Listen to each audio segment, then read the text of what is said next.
in our daily lives, and about discipline and so much more. Also, not forgetting extracurricular activities also for children, because homeschooling does not mean that you don't have extracurricular activities also.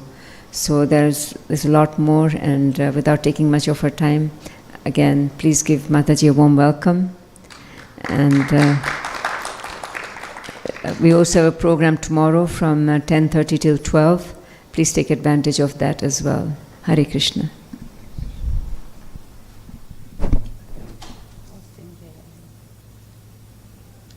Jaya Radha Madhava Kunja Bihari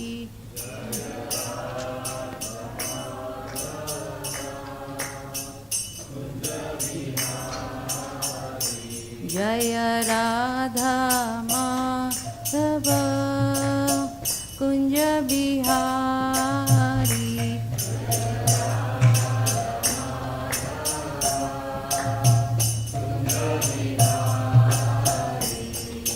Gopi Jana Vallabha Girvaradhari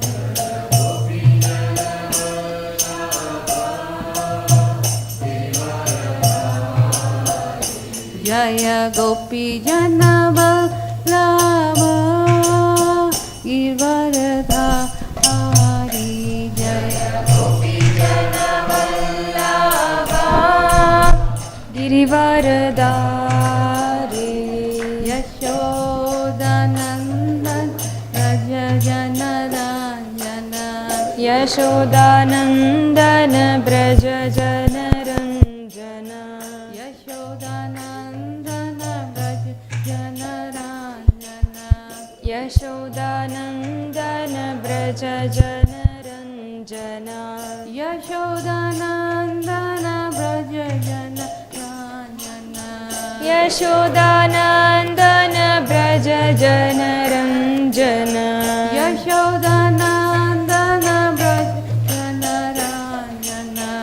Yashodanandana Braja Jana Ranjana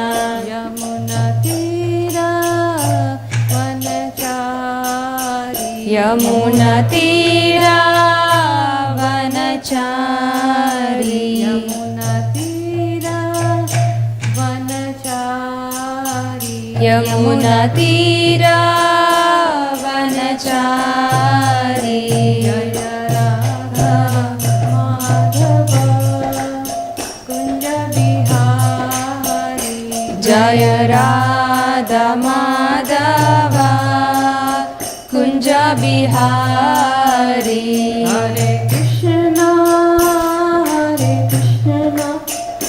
Krishna Krishna Hare Hare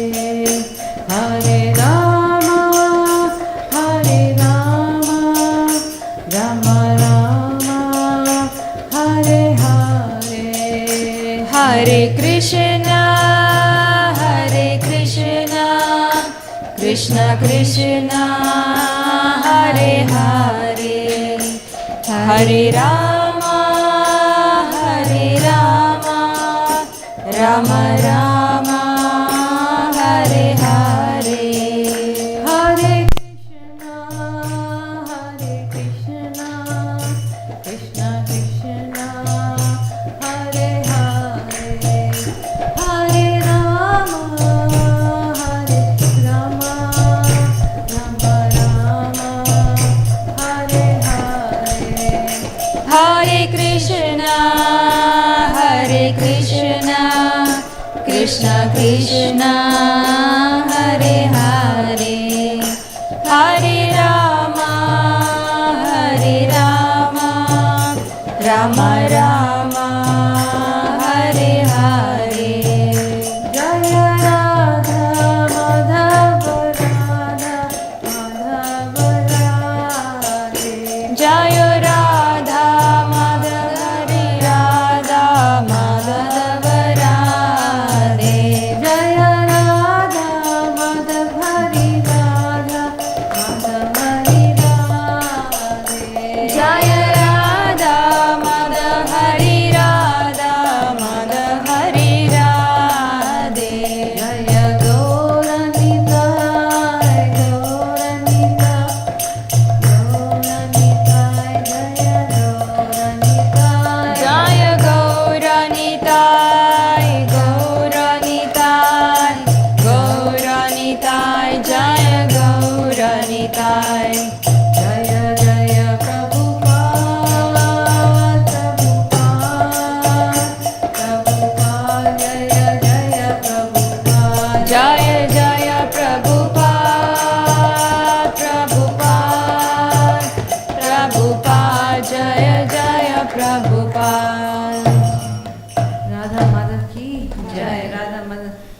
हरे की जय, जगन्नाथ बलदेव सुभद्रा की जय, सीता राम लक्ष्मण हनुमान की जय, श्रीनाथ जी की जय.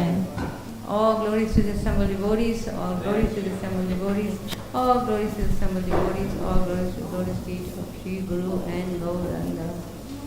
Namo Padaya Krishna Prasthaya Bhutale Srimate Bhaktivedanta Swami Niti Namne Namaste Saraswati Deve Gauravani Pacharine Nirvishesha Shunyavadi Parchatya Deshatarine. Jai Shri Krishna Chaitanya Prabhu Nityananda Shri Advaita Gadadhar Shivasati Gaur Vakila Hare Krishna Krishna Krishna Hare Hare Hare Ram Ram Ram Hare Hare. Hare Krishna. Before I begin, I just want to thank Premadhatri Mataji to kindly invite me. She's just an amazing person, isn't she? She's really, quite dynamic and so gentle and so sweet. I had such a great honor to meet her in this trip. And I also want to thank my hosts, Anugrah Mataji and Kevala Bhakti Prabhu, and their two beautiful daughters for hosting me. And so lovingly in her home she's kept me, and I feel very blessed. Thank you. And I am really also very happy to be here in this beautiful temple, beautiful deities, and a wonderful community congregation. I've heard so much about it. You're very, very fortunate, really. Such a wonderful youth program and such a vibrant temple. It's not so easy to have all that, So thank you for inviting me, and today I'll begin my seminar that I'm here for. And this seminar is going to be divided into 3 parts. It's based on ISKCON motto, right? Purity is the force, books are the basis, and preaching is the essence. There's a 4th one, utility is the principle. Okay. So after each section, I'm going to open it for questions. So it doesn't get that I'm the only one speaking. And if anybody feels like you need a little break, we can stop for a break as well. Okay. So like the title says, the first one that I'm going to start with is purity is the force. Okay. So so you see how this motto with all the 3 facets is such an important thing for any devotee who's any person who's aspiring to become a devotee. All these 3 things are very, very important, right? Which means our sadhana, what we do for ourselves, by which we actually purify ourselves, and that's our basic morning sadhana and our chanting and all that is so very important, right? To cleanse the heart and also to become good devotees, right? And then the second part will be the books are the basis. So that's the academic curriculum, which is very important, right? We need also to feed the intelligence. Otherwise, it's not enough to do our morning sadhana. We also have to read Shastra to solidify our mind and to make our conviction stronger. And that holds also for children, right? Because children, we've heard that they do really well in the beginning when they're little, but as they grow older and they become teenagers, what happens? I traveled all over the world, and I know it's the same old thing, Of course, there's different flavors, different, problems, right? And different social aspects of it. But as they get older, they start kind of losing it, right? And then you see them kind of stuck at the back of the temple or not interested in things. And that's because, they start having doubts, right? And so reading Shastra with them or presenting it to them in different ways, every child is different, becomes very, very important and very valuable in order to solidify their faith that they start losing in Krishna consciousness. Right? And of course there's more things to it, how you can solidify their faith as they are growing. And the last one is preaching is the essence, which is the extracurricular activities. So very important, because children by nature, they like to have fun and they are active, and so how do we incorporate those things by which again their faith becomes stronger? Okay, the different preaching activities. So just like we, as a family, as a grahastha, we need, to reach out and share Krishna with others. By doing that, you invoke Lord Chaitanya's mercy. You see, our movement is based on Lord Chaitanya's teachings, and we invoke his mercy when we actually reach out to people. And grahasthas can be a very strong force in that. You see strong grahasthas, how much they can do, right? It's not a small thing, especially if they're raising nice children and they all are strong devotees. They can do wonderful wonders in the for the movement, right? So that is important. And what to speak of their own conviction, because as they present Krishna to others, then their own faith increases, isn't it? When you have to give a class, you have to know the subject in and out. Okay, it's because you have to share it, right? And then because you don't know what kind of challenges you can get and things like that. Same thing with children. When they present Krishna consciousness to others, they have to know the subject matter. Their own faith increases. You can't preach without practicing it yourself. You can cheat a little bit, but ultimately you feel hollow, inside. You need to be practicing something you preach, right? So all these things, just to give you a little overview of what we're going to cover, okay? So all these three things, they come together in a very nice package by which we can raise wonderful children. One thing at the outset, we have to understand that Srila Prabhupada, he's given us everything that we need in his instructions, okay? And and if we do it, what his vision was, according to his instructions, you actually don't need to go anywhere, really. Everything is within this. Because Prabhupada, he's gave us immense instructions on how to raise children, right? There's three things that Srila Prabhupada stressed, right? What was that? Book distribution, deity worship, and Gurukula. So Gurukula was quite top on his list. Because he knew that these children are not ordinary children. He knew, these are, coming from devotee families. So their parents are already devotees. Just like in the Gita, in the 6th chapter, there's verses of the destination of those who practice Krishna consciousness. Two types of people, right? Devotees. One is they've practiced for a very short time. Even they actually get to be born in very influential and nice families, so that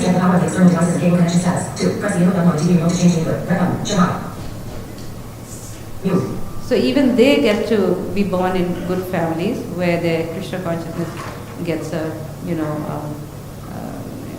big push. And then what to speak of those who practiced it a long time? What kind of families they come? They are born into family of transcendentalists. Okay? So our children are in the second category, actually. And these are children who've actually done Krishna consciousness, practiced Krishna consciousness for quite some time. Okay? And they are here just to finish up the devotional service and go back to Godhead. So it's not an ordinary thing who these children are, and it's also not an ordinary thing who these parents are. So in other words, that's why Prabhupada was so particular about giving good education to our children. In our life we may have made 10 devotees, if you're lucky, right? These children, because they've been raised right from the beginning in Krishna consciousness, they can make hundreds of devotees. It's the parampara, it keeps moving and moving, and so in other words, these children are very, very special. So Prabhupada's instructions on the philosophy of education, what he really actually stressed was the reason why he wanted a Gurukula for his children, for these children, is in order to train them in good character. Okay? And that is the main thing. And character is not very easy to get. It's actually harder to get than to get a job. It's not easy, and that really comes from following, when we please Krishna, our morning program and our whole itinerary that Srila Prabhupada gave us, the whole program, that creates good character. when Krishna becomes the center of our life, and we as a family chant and hear Krishna Katha, that is what gives us good character. See, when Parikshit Maharaj was born, they had an astrologer to predict his future. I don't know if you read that part in the first canto, right? And they were saying wonderful, wonderful things about King Parikshit.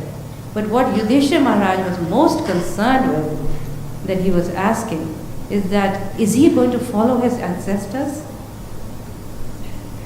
Because he knew that good character comes from when you follow the great Mahajans, the great personalities.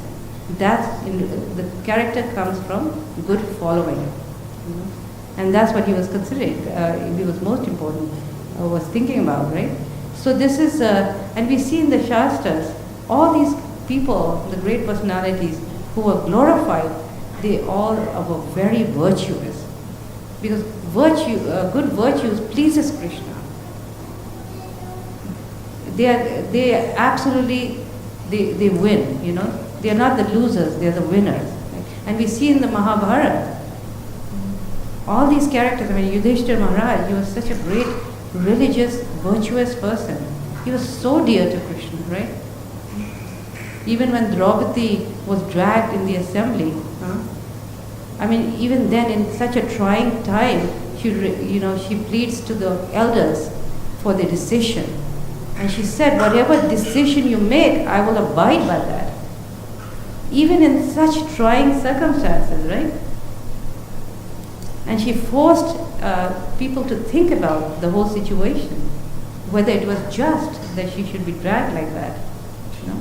So in other words, and then in the end, and Bhishma Dev said that, the reason that you're so virtuous, you will be the winner. I mean, the Pandavas will ultimately win. Because virtue always wins. So no matter how much academic education we might give to our children, but we don't give them good qualities that Krishna himself has, it's really a failure. And that's why Prabhupada stressed so much on good character. He was stressed so much.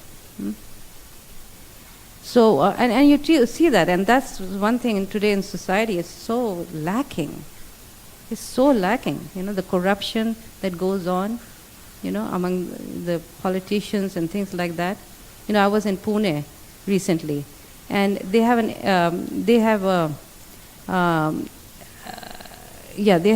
airport, of course, and the cars that come in, they're not allowed to stop there. Okay, so you have to go to a mall in order it stops over there. You have to drop there and then take a bus to the airport. Why? Because the politicians are most concerned with that the mall sells, because they have got a share there. Just imagine. Like, my flight was so late, so I was thinking of going back. Very, very late. But then I realized that nobody can come and pick me up. I have to take a bus to go to the mall, and from there somebody can pick me up. I mean, look at that corruption. And Prabhupada said that people like that who have no character, very soon they become very haggard. Just in a few years, they become haggard. Because ultimately, it's contaminating, right? And so we see in our scriptures so many wonderful, great personalities like Yudhishthira and Parikshit Maharaj. The reason why they were so great were because of their great qualities, right? Very, very, yeah. So anyway, so this is my little story about moving to Boise. That's where my journey started in homeschooling my children. I opted to homeschool, but not right away. Like any other parent, like any of you, when my children turned 5 years old, I started looking for a form of education for them. And naturally, I was looking for a school. They told me that private school is better, so I went to a private school. I had to pay quite a bit of money, but I thought these were better schools, less problems and more values. And so I did that, and my children went to school for 2 years. And I would volunteer time in the school to find out what they were doing, right? And to tell you frankly, I was disappointed both materially and spiritually speaking. Spiritually, I'm sure you have no doubts, right? I mean, in America, all the schools are secular institutions because there's no talk of God. In fact, my older son, when he went there, he came back home and said, Mom, my teacher spelled God with a small g. He was really surprised, Anyway, so of course there's other issues also in terms of, the types of homes that children come from and the type of language they use. All those things are there. And also academically, I was not impressed. I one time sat in my son's math class and he finished his work like 20 minutes before, a few children finished 20 minutes before everybody else. And he was doing nothing. He was just like waiting and wasting his time. So schools, I felt, they were made for the average, okay? If you're above average, then you're kind of bored. And if you're below average, then you're frustrated, right? Because it's not possible for the teacher to cater to all the students, 30, 40 students. It's not possible. It's very difficult. So therefore, I made that decision. And most of all, the reason why I pulled them out of school is because when they came home, okay, they were so tired. Have you experienced that? They become so tired and they're in such a different frame of mind that it's hard to pull them back into a devotional frame of mind. Okay, that was my biggest challenge. I said, okay, let me do it when they come home. And it was so challenging to pull them back into a devotional frame of mind, And I wanted to read them the Krishna book. I wanted to teach them Mridanga. Of course, you can always now, your children are doing it. I'm sure you come to the temple, find a teacher and all that. But for me, it was just, I guess I was looking for an alternative. And I started checking into, is there an alternative way to educate my children? Now, homeschooling during that time was practically unknown in ISKCON, So, but I did find out that there was some actually, you can homeschool in America. In fact, America is very favorable towards homeschooling. Just recently I read the news that in Florida, one school lost about 2,000 children to homeschooling in public school. A public school lost 2,000 children for homeschooling. Homeschooling is growing really fast in America. My purpose of this seminar is not to get you all to homeschool, okay? I'm just still giving my little experience. This is a seminar for anybody, whether homeschooling or not.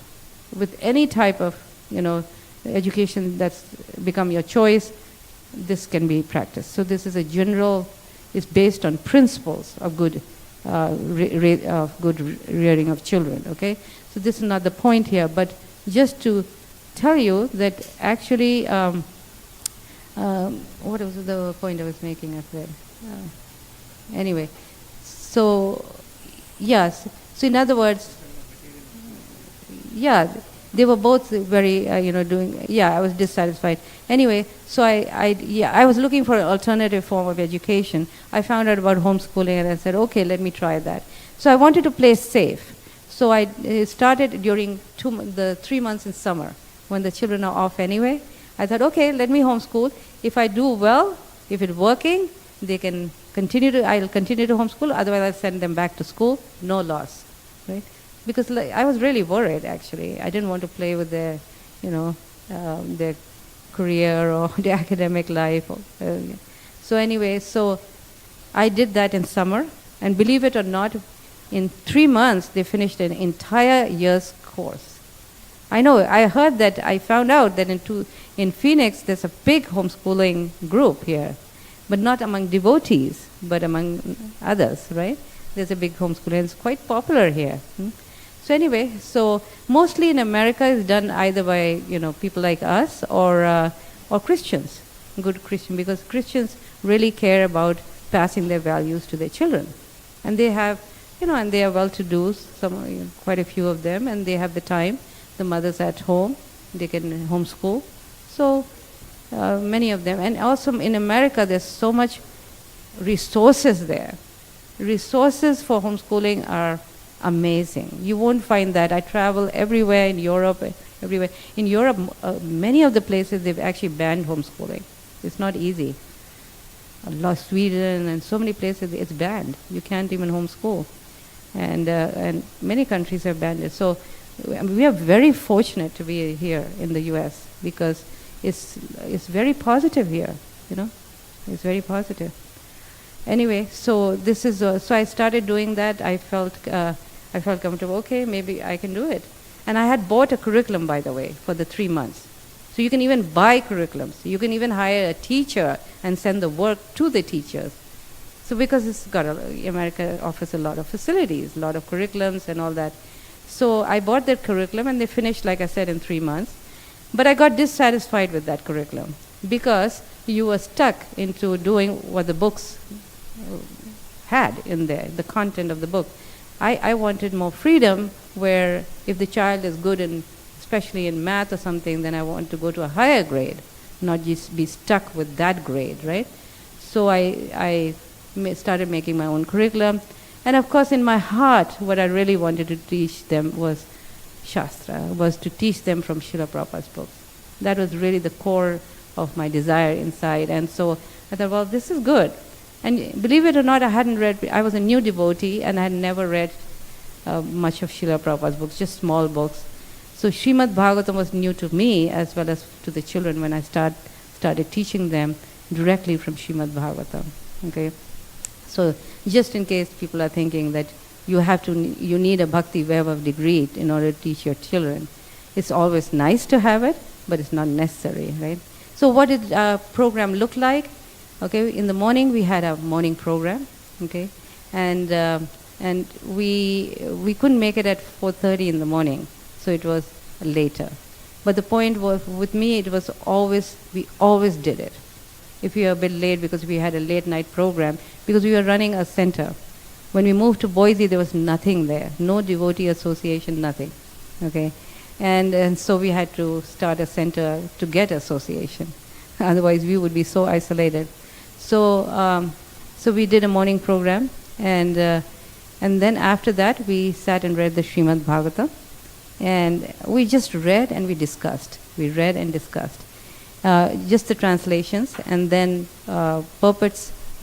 I would read ahead of time, and then we would discuss some of the purports there, and have a very vibrant discussion. So that was our way they learned. So Bhagavatam covered all the language arts, okay? So there's two things a child needs: strong basis in language arts and strong maths. So English becomes the basis for all humanities. If the children become very strong in language arts, they can understand all humanities, no matter what it is, right? Because their comprehension skills and reading skills are so strong. And there's no better book than Srimad Bhagavatam. Prabhupada said it's PhD, it's masters and PhD. And math, if you make them really strong in math, then that covers all the sciences. So later on, if they want to go into some kind of sciences, math, a strong math background really helps. So that's what I focused on. So after Srimad Bhagavatam, we went out. So morning program, Srimad Bhagavatam, for 2 to 3 hours. But we took breaks. And the discussion would be so interesting for them, they didn't want to stop. So that would be it's in a form where it's very interactive. And then after that, we went out into the city and we did programs. So in other words, learning and then applying, application of the knowledge. So I would set up ahead of time, and then we would do book tables or prashadam tables, or we did a lot of school programs where we made presentations in schools, about Krishna consciousness, and those were really fun, really fun. We'll talk about it in the last section. And after that, coming home and lunch and all that, and after lunch they did some math, and then music, and wrote, which is memorization, a bit of memorizations, okay? So like that, there were 5 hours in my homeschooling: reading, writing, arithmetic, rote, and raga. Okay, what is rote? Is memorization. Raga is music, right? Reading, writing, arithmetic is math. So all 5 were covered, and that's all I taught them, without any other subjects. And Srimad Bhagavatam being the main book. Of course, we also did Chaitanya Charitamrita and all that. Okay, so now Purity is the force. So now is how to make the home conducive to our children's spiritual upbringing. Okay, that is the thing. It's because charity begins at home, right?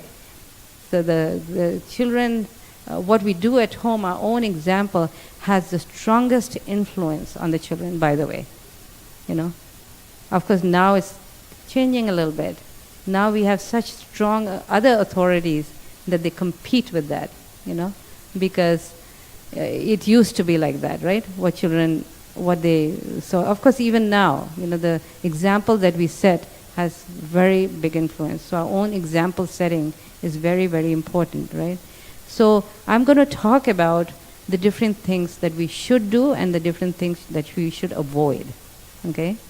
Which helps to make the home conducive for their spiritual upbringing. So let's begin with the things that we are not supposed to do. And one of the things that you can see on the screen is avoiding screen time and limiting internet, okay? So that's very important, and we see the problems that's coming up now with this internet addiction and this constant exposure to the screen time. There's so much research that's been done on this matter. You can look it up. You can educate yourself on this matter. There's two problems with it. One is the content and the other one is the medium. Content, is there any argument for that? What they are exposed to on the screen? It's all about breaking the very principles we as devotees want to follow, the four regulative principles, right? Television and internet is all about, it's just the opposite. It's about breaking those principles. Right?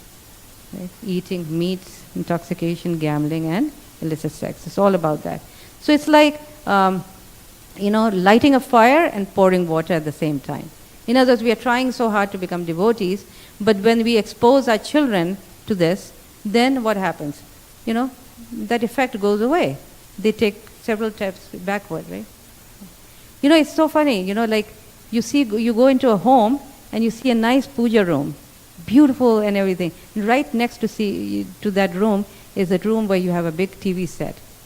It's like, it's like yesterday I was supposed to speak on deity worship, it's like, so these things are very distracting when you're trying to, make the home very, sattvic, very, nice and sacred and beautiful, right, pristine. This becomes a very big distraction, right, because it's so opposite to each other, right. Now they're getting big and bigger. Now there's big flat screens. The bigger you get, the better, you can get the whole theater at home, right. So it can be even people who are not devotees, they have understood the detrimental aspects. In America, when you go sometimes in front of the house, you see a circle with a cross saying that, a television with a cross means there's no television in this house. Because people are realizing how detrimental it is in terms of what they watch. Okay, that's the contents. Of course, we can have nice channels like some good channels, Discovery Channel and all that kind of thing. Then the second problem is the medium in which it's given. The way this works in terms of it is a one-way download from the tube to the brain of the child. So there's no interaction. Because there's no interaction, the brain becomes lazy. There's no creativity. Okay, there's no creativity. The brain is like a muscle. The more you use that muscle, the better it gets, right? So when the brain is not being used and there's no creativity, because it's just a one-way download, the brain becomes lazy. And that's why they've done research that, the reading and math skills have been going down among children, because children are spending a lot of time, right, in this. So if you read a book, then you have to think about it. You have to think about what's happening. Suppose there's a bad person, a murderer or something is running and the police is chasing. Well, you have to imagine everything. This is happening, right? So your brain is working, you're being creative. When you're so that's the best, and you also have to decode the words, right? So there's a lot of things going on when you're reading a book. But then, when you hear a radio, even then, you have to visualize. You have to visualize. There's some active, the brain is still active. But when you watch something on the screen, none of these senses are being used, right? Everything is given to you on a platter. You're being totally spoon-fed, Steve Jobs, the owner of iPad, right? Of Apple. He's passed away now. Somebody interviewed him. A reporter went to interview him. That, boy, your children must be having the latest gadgets. He says, well, they don't even have them. I don't even give it to them. They don't even possess these iPhones. They don't even have it. Because he knows how bad it is. He's the maker. He knew how bad it is. In Silicon Valley, there's a school, 75% of children in that school, they don't bring any iPhones, any phones, smartphones. Okay. Now I've heard in Washington State, there's a few schools now coming up where they don't allow phones for children to bring phones. You see. So this is so in other words, it's said that 10 years from now, we are going to realize that. Just like smoking is on the down right now. Because there's so much education that's gone on into the detriments of smoking that people have actually reduced their smoking. They stopped smoking. It's better now, right? The same thing will happen with the usage of smartphones. 10 years from now, we're going to realize the damage that it's doing to our children and to us, right? But it's going to be too late for our children. So in other words, we have to be very careful and make sure that we monitor that. That we monitor that. The thing is that they've done research that if you give the child these gadgets very early in their life, then they have permanent damage in their brain. Okay? Why? Because there's neurons that grow that are very equally divided between the two parts of the brain. So when a small child starts, being on the phone, watching, then the neurons all grow on one side only. And this is a permanent damage that you cannot reverse. So at least when you're older and you use them, it's a lot better because your brain is already formed. Okay. When small children are given, it's the biggest damage you can do when little children. And it becomes a very good babysitter for parents who are really busy, But we have to find another way. I was in another temple and there's a mother who was inside doing some seva and the children were like 3 years or 4 years old, two of them. They were sitting and watching cartoon while she did something inside. So that's not good. There are many mothers who come and say, but I have to, every week I'm giving a class but at that time I give them the laptop. Well, no, this is not the solution, I mean, what it is that Prabhupada said children are like deities, we have to take care of them, okay? And they're very, very important. I was in Chowpatty and I was giving a seminar many, many years ago. And there's wonderful brahmacharis there, really, IIT trained, really wonderful. And quite a few of them were in the seminar. So I was wondering why they were there, And what they were there is that they were preaching first of all to the grahasthas, and they were very concerned that the parents were such amazing devotees, but their children were slipping.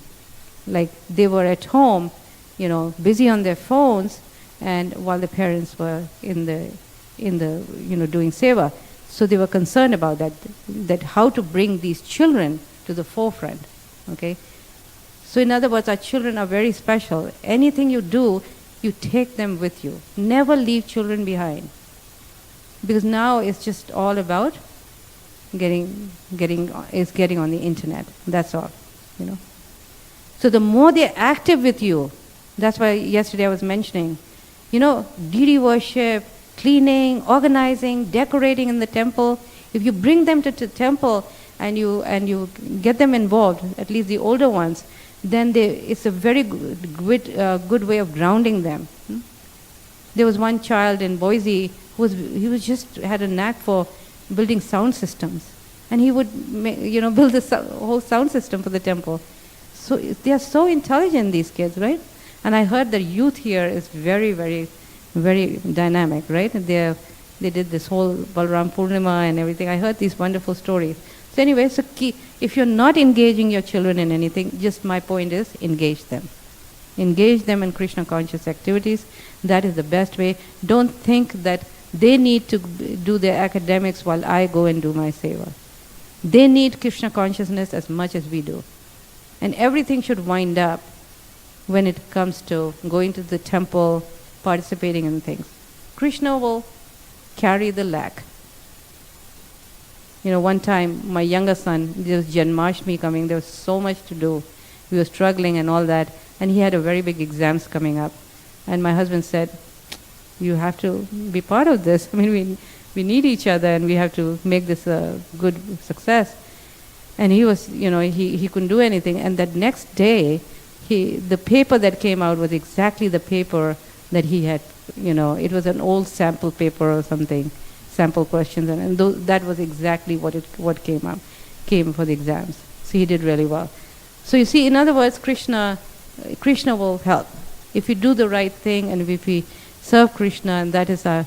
So in other words, we don't make this, put this in the back burner while we take care only of their spiritual life, of their academic life, okay? Because what happens is, later on, when they really need it, they won't have that foundation, that strong foundation, which is going to protect them from all types of problems, right? So, because there comes a time in their life when things become very shaky, and that's the time when they're turning into adolescence. It's just natural. It's a no-action problem. You can't help it. You can't expect your child to be the same as a 6-year-old, 8-year-old, and then 12-year-old or 18-year-old. They're going to change because their subtle body is changing, right? We are seeing just the gross body, right? But the subtle body is also changing, not just the gross body. The mind is changing, the intelligence is changing, the emotions are changing. And it's creating upheaval in their body, is creating a big upheaval and rebellion. Okay?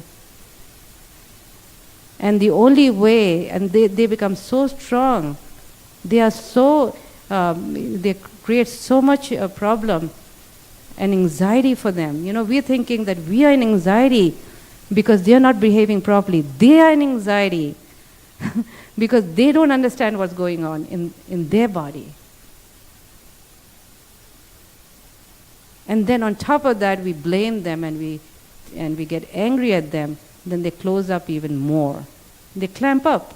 And that's when the communication gap ends, becomes less. And it becomes such a big generation gap that it becomes like a valley. Okay? So this is what is so important, to always take our children, let our children participate in everything that we do, okay? Not leave them behind to excel in their career and then realize later what went wrong. What went wrong? My younger son, he took off for almost a year to travel with his Guru Maharaj. And, and right when he was like about, I can't remember, it was like about 18 or something. And everybody thought I was just crazy. How can you just let the child miss a year of their life, right? But he just, it was such an important time, because that's when they, that's when they start developing doubts, right? They start they want answers. And we have the answers in the Shastras, but they need more than that. They need powerful association. We give our own association to them, which is, if we set good examples, we can give our own association to them. But that's not powerful enough. They need even more powerful association. The association of pure devotees, sadhus, gurus, sannyasis, And that's what, that influence, that association really actually changes their mindset. See? So in other words, we give them when the time is right. We raise them like that, but we also give them while they're growing up. So all these things are very important in terms of keeping them away from screen. Because our Krishna consciousness is so vast and there's so much variety there. If you just look in there, there'll be so many things you can do to help your children stay in Krishna consciousness. Okay, there's so many things, and there's nothing like association of advanced devotees. Okay, so anyway, a few other things. What internet addiction does: depression, suicide. A school in Utah, the suicide rate went up by 141% in 1 year. It's growing in America. Because why? Because there's social media. Their whole life depends on the likes they get. Cyberbullying and all this is very common now, right? So anyway, our children are devotee children. So we keep them. They are, it's not all like that, but still you have to be aware of what it can do. I know I was in India traveling for quite some time, and there were parents who came crying to me how their child was totally addicted. There was just recently, I was at the Rohini temple, and one mother came and said, my child is 18 years old and he doesn't get out of his room. He's so addicted, and she's a devotee, and he's so addicted to video gaming, he doesn't get out. He's got clinical depression he's going through. I was in Australia, and parents were coming with me with all kinds of stories. Devotee parents, and these are all devotees, So I was in New Jersey, and the schools over there, there's Indian communities, there's pockets of areas where there's a lot of Indians living there. And they're all, nice families, well-to-do families. And there are schools over there that a lot of them are Indian children, and they are going through all types of drug problems.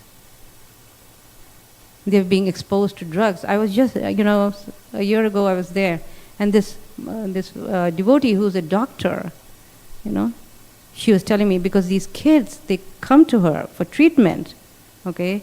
So she knows firsthand what's going on.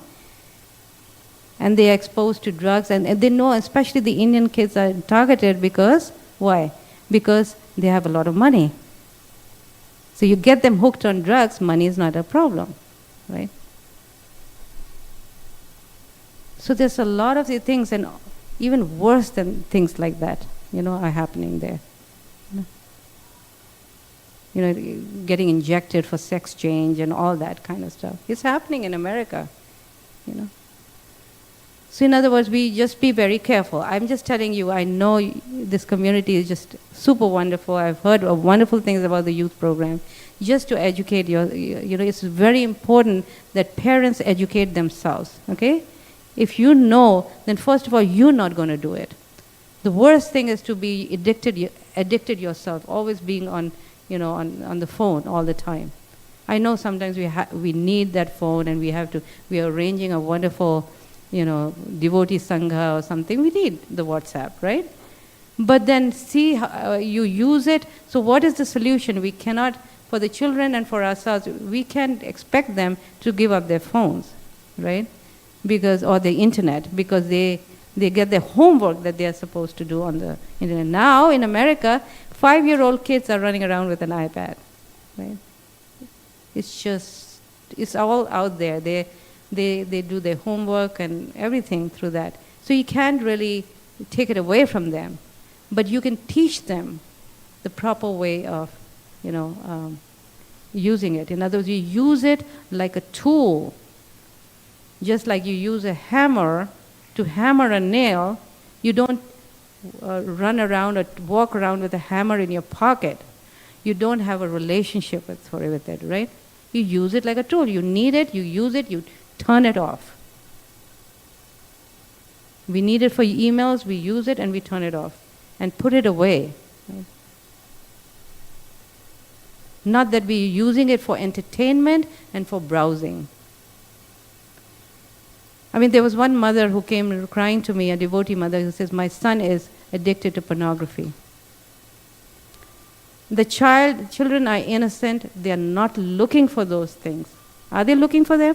No. It's just the way it's set up, right? It's just 2 clicks away. You just click the wrong thing and they have a site. In America, it's a huge problem.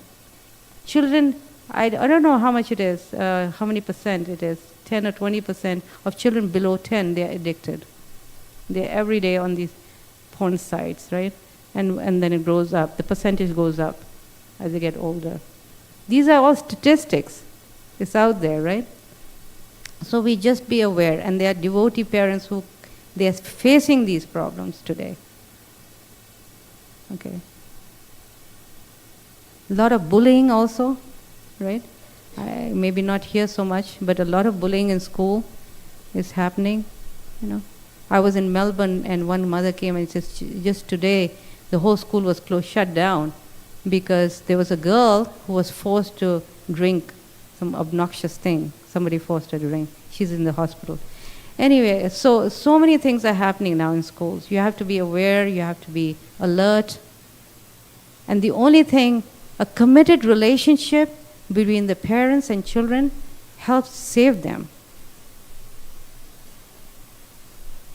So the committed relationship you have with your children will save them, because naturally they feel obliged. You're sending them off to college, they're realizing, oh my God, I came here for opportunities, but here there's depravity and there's attraction. You know, children are naturally lured into things that they want to investigate out of curiosity. But what stops them is their commitment to their parents. They know that their parents have worked very hard to send them to school, to college. They're spending a lot of time. So a strong relationship is very important between the parents and children. But guess what? Sometimes even the strong relationship doesn't work. When the push is so strong that it all comes. And by the way, the commitment to the parents best works when the parents are virtuous, when they're devotees. Because why? Because there's so much examples there. The example setting is going on. They're watching their parents do shastra, they're watching their parents chant the holy name, and all these things, right? But if the parents are materialistic and they're not doing anything but expecting their children to do it, then that kind of committed relationship is actually detrimental to them. Just like in the case of Karna and Duryodhana. Karna was a really nice person. He had wonderful qualities, but because of his association with Duryodhana, what happened? Yeah. So again, our own responsibility of our own, we have to work on ourselves in becoming good devotees, because examples, I mean, you have to be very powerful for them. Because ultimately, you know, when they see good examples, they are affected, children are affected. But like I was saying, sometimes even that doesn't work out, right? Sometimes even that doesn't work, because there's just so many authorities out there. And the whole media, the way it's set up, is designed in a way to set you against to set the children against their parents. It's become cool to disrespect your parents or not to listen to your parents. It's become very cool now. Teachers encourage that. Right? You know, it's just the way it is. I was in Prague, you know, and Czech Republic. I was there, and when I went for a seminar, and the temple president came to me and she says, I just want you to know the relationship here between children and parents is completely equal. They consider them as their equals, their friends. This is how you should understand the way you're going to speak or do a seminar. And you see that, right? When you go to schools and the fathers are picking the children up, how they interact with each other. Oh, shut up, Dad. This is very normal, right? And so this is how, and there was, this is how things are working now, So all this becomes bad association. It's not that it's destroying your neurons or destroying, so all that is a very important thing, that we have to worry about. But screen, television, and all these things become bad association for our children. Their association is who you associate with. You become like that, right? Krishna's own son, Narkasur, his own son, he was in bad association with Banasur, and he became a demon, and Krishna had to come and kill him himself. So that's how association works. So we always try to give them good association, right? So that's very important. Okay. So television becomes a bad association. I remember my younger son was traveling from it was like hours and hours of flying time, and so my children grew up not watching television, We had a television, but there was no signal. So we used it as as watching Krishna conscious movies sometimes as a family. And so it was a very long journey. So he turned on the television, and he was watching this one show. And believe it or not, this whole show for 40 minutes was about making fun of your parents, how stupid they were. You keep watching this kind of thing, it's going to affect you. You see? So this is what you're playing against. And that's why it becomes so challenging to raise children in today's world, right? But there's a hope. There's a solution. And what is that solution? Krishna consciousness. At difficult times like that, they need divine power. And that's why we are so fortunate to be devotees and to raise our children, because we know there's a solution for it. Imagine being raised in an environment where there's no solution for it. You don't know what the solution is. We have a solution, because association with Krishna is so powerful that it can turn the lower self into higher self.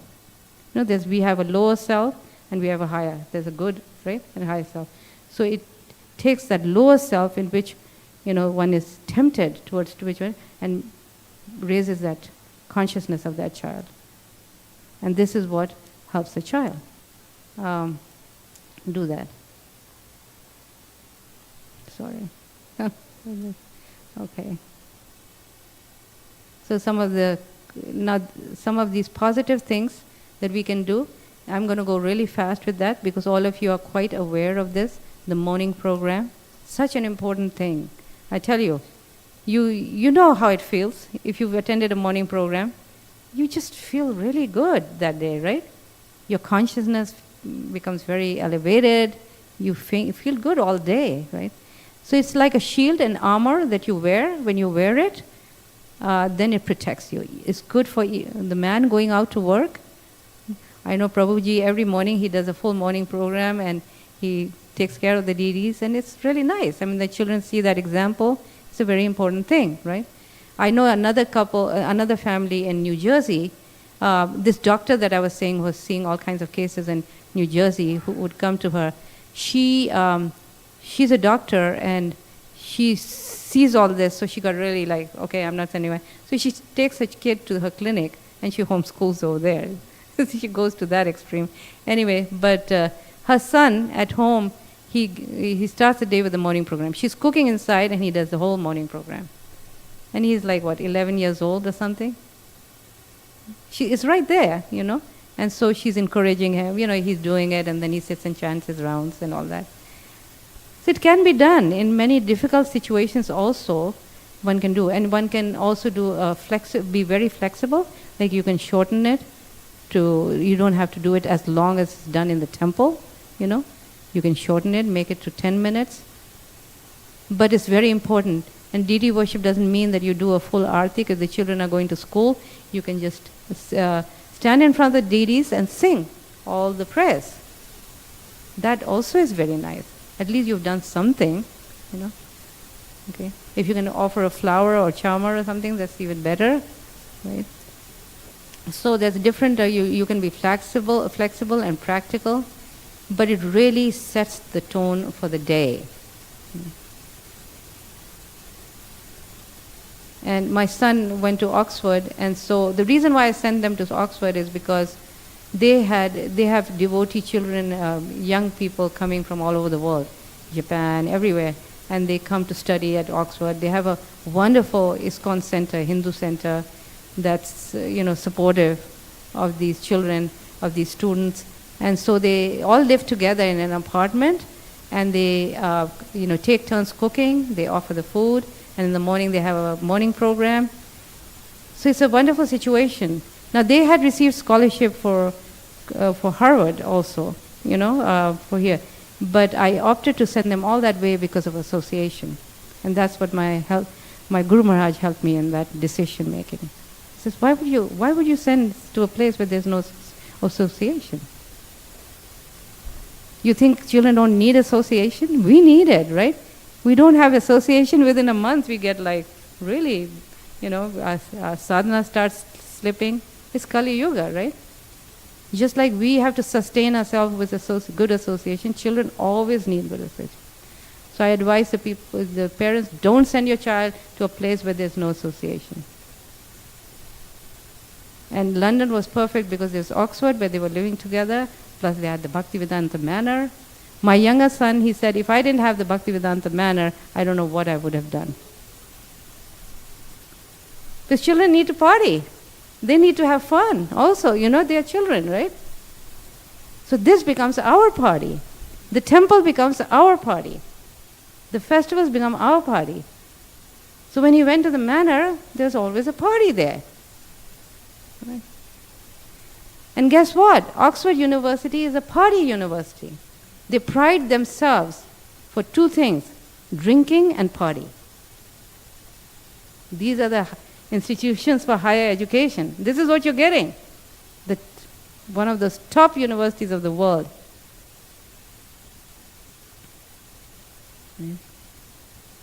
So don't think that just because they're gone away, they'll be okay. They still need what I'm saying. Send them to a place. Don't just send them to an elite university. That's all we sometimes care about. And we work so hard to give that money for their tuition and all that, just to put them out, in that elite university with hardly any association. What good is all that money when we've lost our children to Maya, right? It's very subtle, Maya, very ephemeral. And it can come in very, very subtle ways, right? So anyway, so we make a decision, we use our intelligence, okay? It may be a lesser university, but they have good association. I know for my undergraduate, I send my children to right next door to our house, to our temple, is that Boise State University. It was just a block away, 2 blocks away. And I didn't try to send them to a very big elite university. But they did well there, and that became a basis for higher, good university like Oxford, you see. So undergraduate, you don't need to spend so much money to find an elite university. That's not.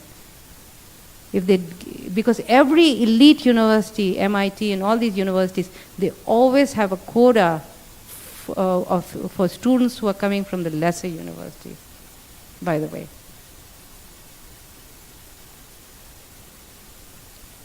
So you keep them closer to you or make an arrangement where they have good association for undergrad, and then they do well, and then they can go to a better university where there is association, okay? So all this, and then they'll keep up their morning program because you've given them the habits. In America they say if you do something for 66 days, it becomes a habit. What to speak of children growing up with this kind of regimen of morning program? They're not going to lose it. They may have days when they are super busy, but you know what? They'll be singing the prayers in the car, right? Because it's just so ingrained in them. I have to start the day with the morning program. I have to do that. So we make that into a habit, a discipline, and they'll keep it. And of course we have to always make it joyful. Remember, Krishna consciousness has to be presented in a joyful way. It's not a punishment. Okay. They need to chant, dance, be happy. We have to give them the joys of Krishna consciousness. Prabhupada said, Krishna consciousness is voluntary. It's not a forced. Your relationship with Krishna is voluntary. Okay? So all this has to be there. Okay? A little bit of discipline though, Both of us has to go there and be together. Prasadam, again, very important. Why? Because food affects our consciousness. When we put something in our mouth, it hits directly at the soul. And it pollutes our consciousness when we eat food that's not been cooked by devotees. You don't know who's cooked the food, right? Sometimes now it's become very fashionable, even for devotees, to go to vegan restaurants and different types of restaurants. They are vegetarian, but they're not prasadam, right? What happens then? Well, it's not prasadam, right? So it's going to affect the consciousness. So we have to be very careful about that. Try to do as much as you can in terms of eating prasadam, right? In other words, if your child is going to be served in school a cake on somebody's birthday, with eggs in it, well, what do you do, right? So that's when the second part comes. Books are the basis. The intelligence has to be satisfied. The intelligence has to be fed. Constant reminders are needed. And that's why we read Shastra every day. We don't just read once a week.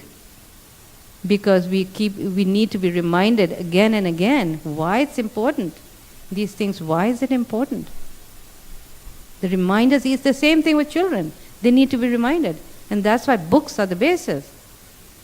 The Shastra is so very important. Because when you read Shastra, then you hear these things. You hear about these great personalities. Purport after purport, Prabhupada is, explaining these points again and again. Right? Otherwise it doesn't come. The influence in school and everything is so strong. It can counteract everything that you want them to be. It doesn't work like that, Anyway, what do you do when you have to go to places? Very big practical problems. You have to go to places and relatives and so many things where especially in America, when you're living in America, so many times it happens, right?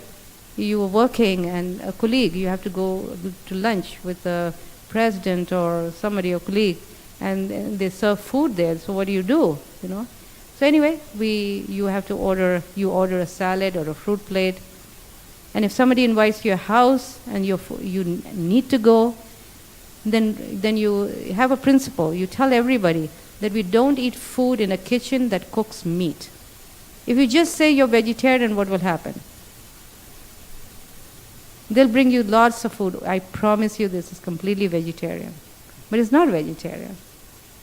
They could have used so many types of things, beef stock inside or whatever. It's not vegetarian because they don't know, right? So being a vegetarian is not enough. You have to say that you don't eat food that's cooked in a kitchen that cooks meat, and then they understand. It's amazing. My husband went through that. My children went through that. And it works in America. Because in America, it's a really special place, People actually, respect somebody who stands for their values. And you stick to it right from the beginning, the day you get the job. If you keep changing, then you become a laughing stock. Then they'll pull you. If you give in one time and you don't give in one time. But if you stick to your values, they have great respect. Right? And my husband did that. My children always, and they never had a problem, right? And so our own example to the children is very important. What happens is children actually want to follow it, but we become very weak, right? There was one parent in Boise, I said, why are you giving your children meat? And she says, I feel so sorry for them. What kind of compassion is that? So what I'm saying is that you have to be very, be very strong. Krishna is going to help you, and there's so many ways to do it. When we had my husband had company party, like Thanksgiving or something, that you had to go to, right? Then we would, then I would cook a whole pot of pakoras and one pot of rice, and we'd go. And then everybody would eat it and we all fill up with that. We would just eat those two things. Nobody even noticed.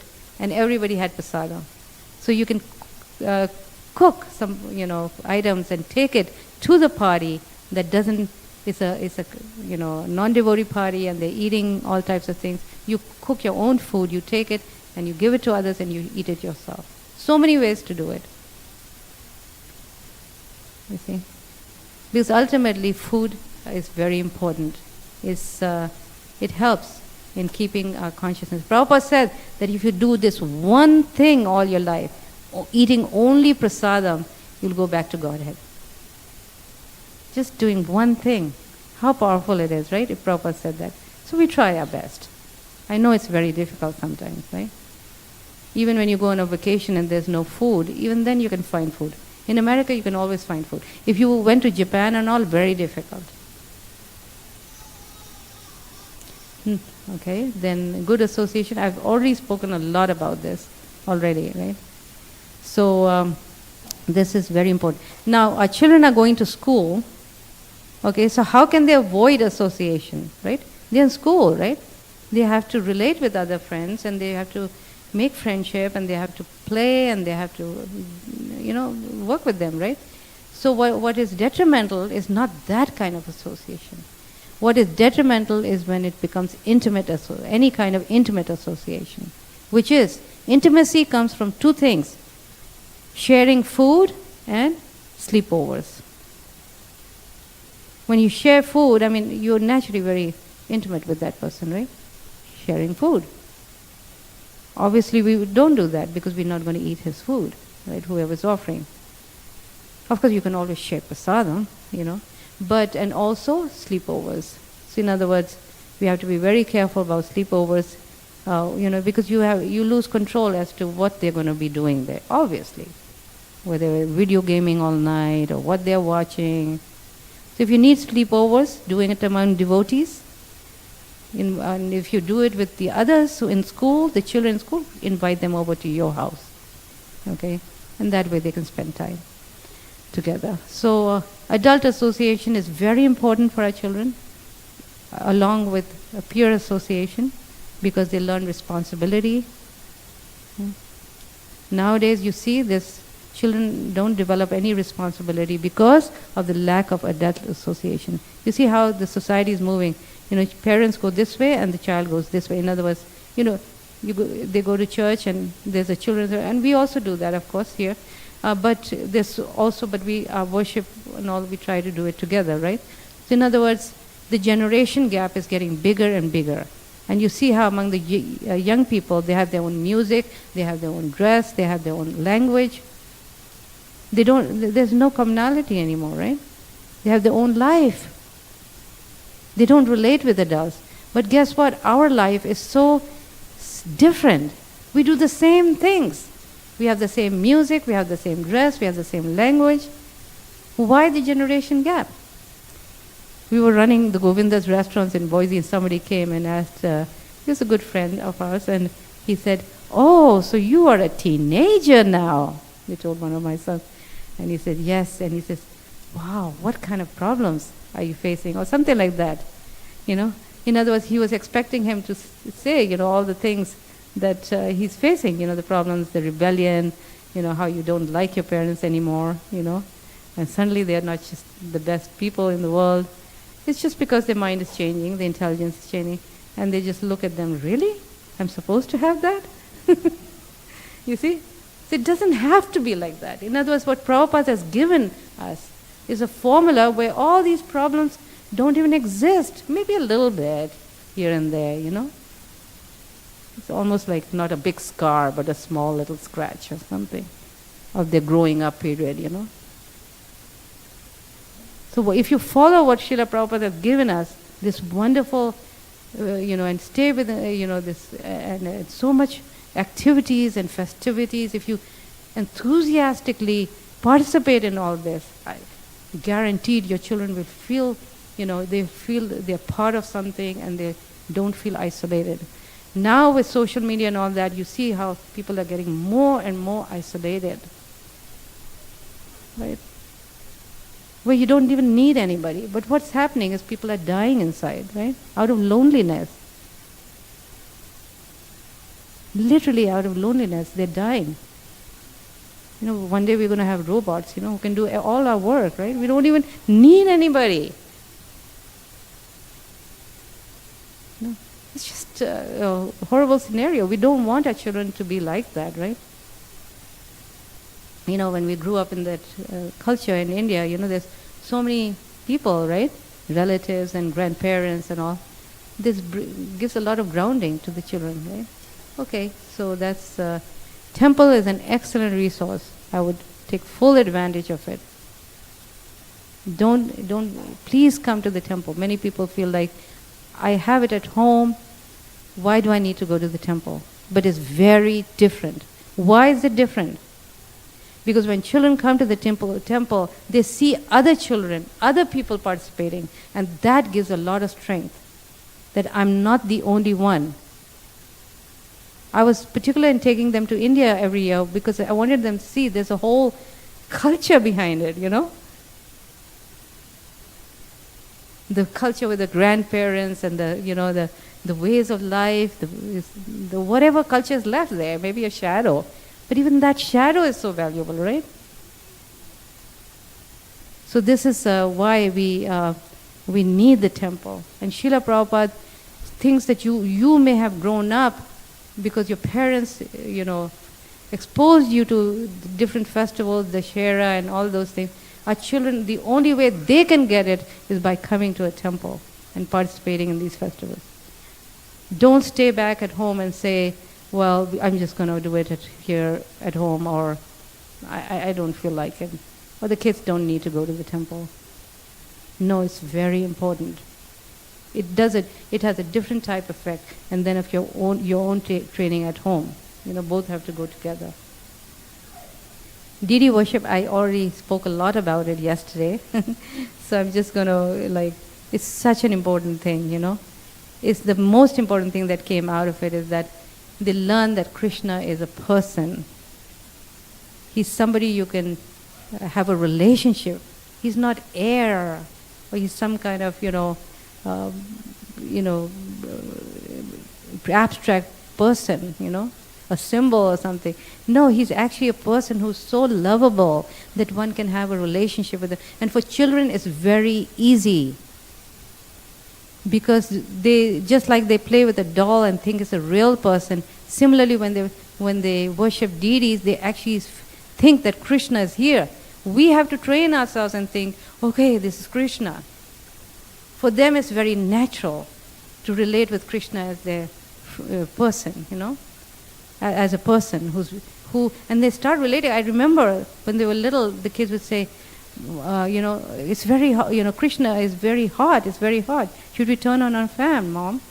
Or should I, is Krishna hungry? Like they relate with them as though Krishna is right there, and is he hungry? Is he thirsty? Is he hot? This is what you want to hear from your children, right? And this becomes, once they have a personal relationship with Krishna, they'll be personal with anybody else in their life, with other Vaishnavas. And in a world that's becoming so impersonal, this is so very important. Bhaktivinoda Thakur sent a very famous quote by him.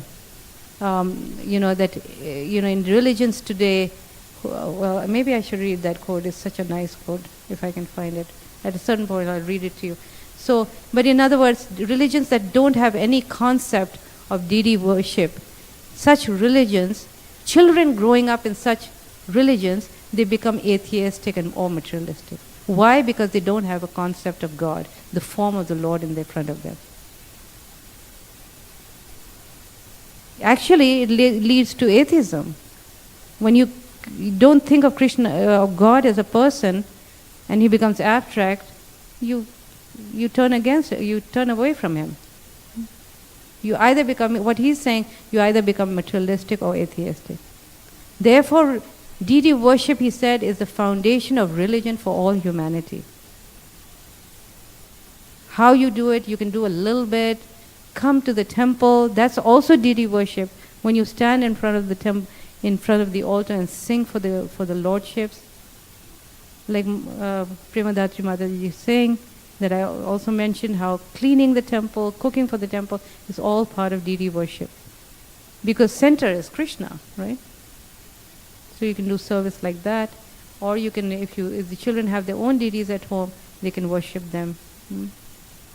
It's amazing that how, and Prabhupada, one thing he's really stressed is that children need to play.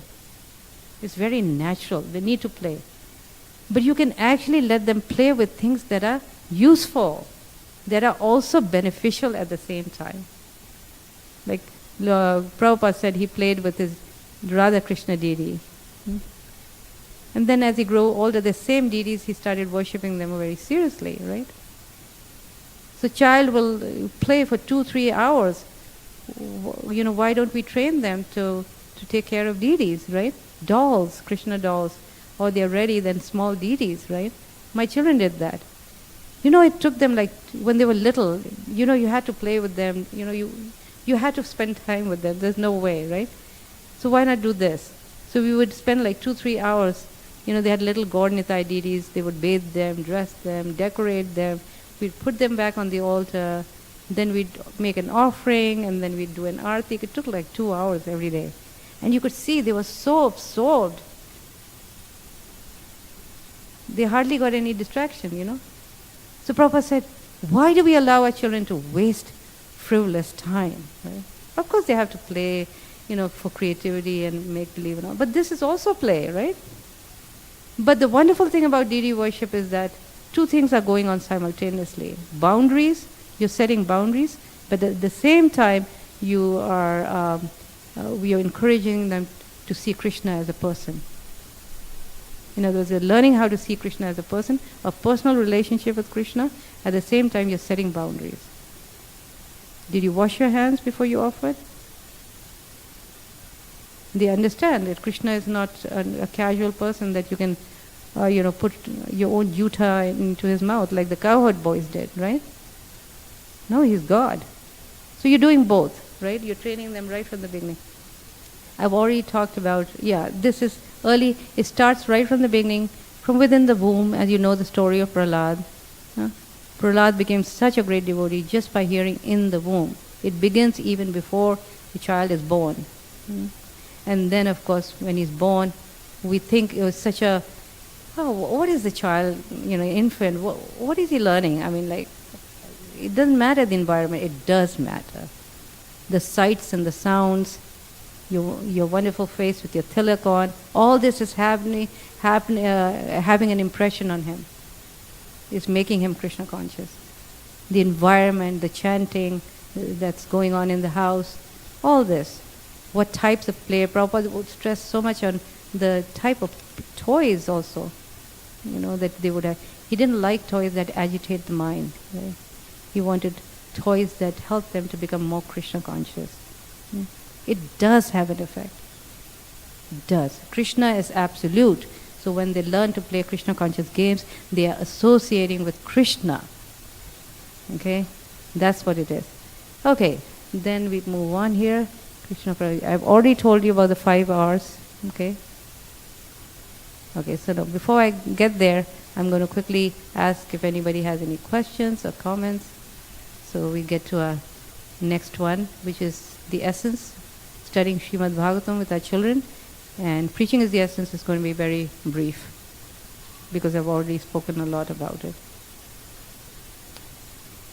So if anybody had any questions in the first part, okay, which is purity is a force, in other words, making a home conducive to our children's Krishna consciousness.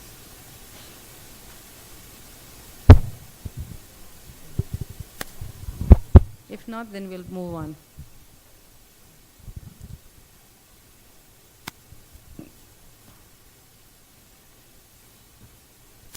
It's actually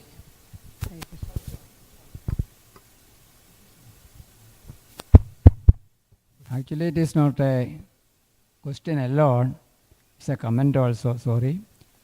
So, you touched many points which is very valid, especially taking care of the children by parents.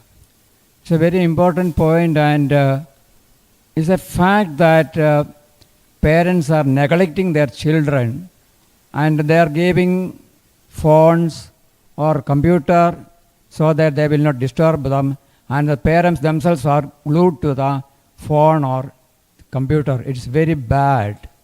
It's extremely bad. They should give time to the children, play with them or make some arrangements.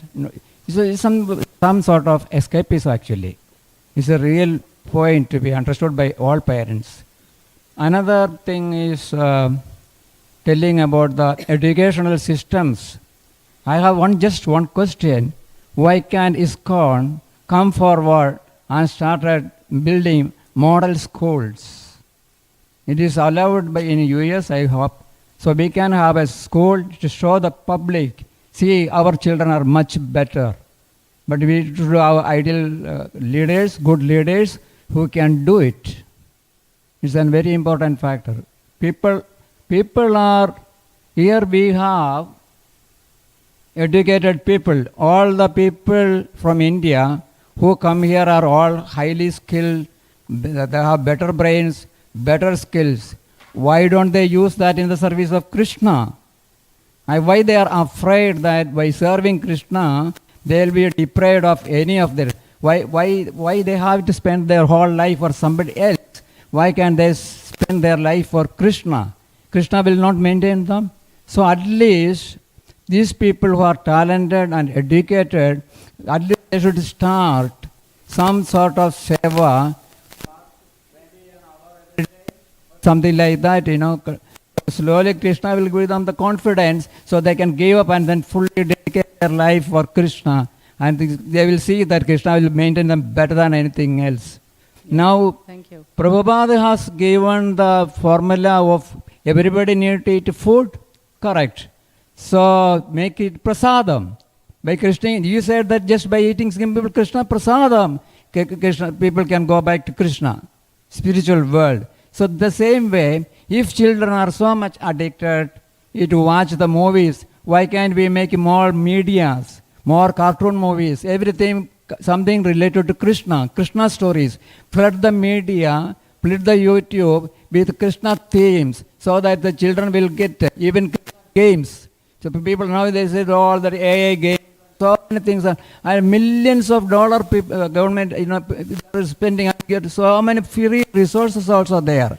All these engineers and all these IT people, they can spend some time and make some entertaining media for the children, by whatever they know, some Krishna stories, so many ways it can be. Flood the YouTube or our things, all with Krishna conscious element. And it can be more attractive and more challenging than the materials. Then people will gradually, that also will make children also become Krishna conscious. So there are many opportunities are there. Okay, But thank you, Prabhu. Yeah. Thank you so much. Yeah. I think you have such wonderful ideas, and you have the right, bhava, and Yeah. and so, yes, I think ISKCON is really trying in that area. It's really trying to do these, on a major scale, to get these programs going for our children in many, many ways. But since I don't have the time to do that right now, to talk about that, but thank you so much, Prabhu. You are such a wonderful inspiration in this temple. I see you always doing some service or the other, right? He's just really inspiring. Thank you. Okay, yes, yes.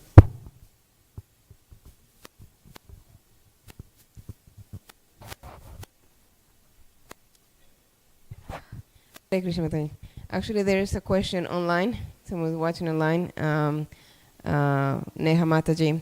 She is asking, how do we guide our kid when they ask for a little screen time as other kids get at school?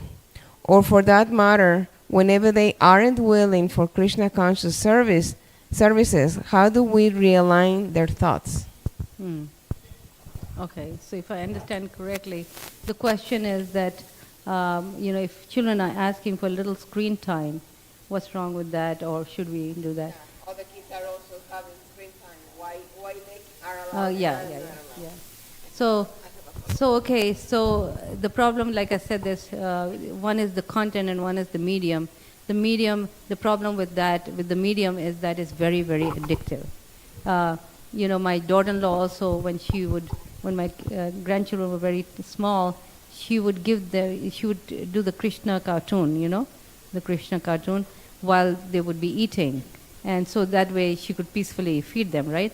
So it was a very convenient thing. But then she noticed a couple of things. First of all, they ate too much. They didn't care what they were eating. They didn't care what they were eating. They just ate. You could feed them anything. They wouldn't even notice that, right? And then the second part was that that impression, even though it was a Krishna conscious video, but still that impression was so addictive. They would be thinking about it, wanting to see more and more and more. In other words, you start out with 10 minutes, but it grows into 15 minutes, 20 minutes, half hour, and it keeps growing and growing because the nature of this is so addictive. It just acts like, especially video gaming is really bad. It just acts like dopamine. Dopamine, when you take drugs, cocaine and all that. So, you need that rush of dopamine, and that's how you keep going, right? So, internet addiction is like that. It's a rush of dopamine. And when you don't have it, you get really frustrated. I don't know if you've heard the scream that a small child, when she screams, when you give her the phone and then you take it away, the scream that comes from that is nothing like the scream when she's hungry.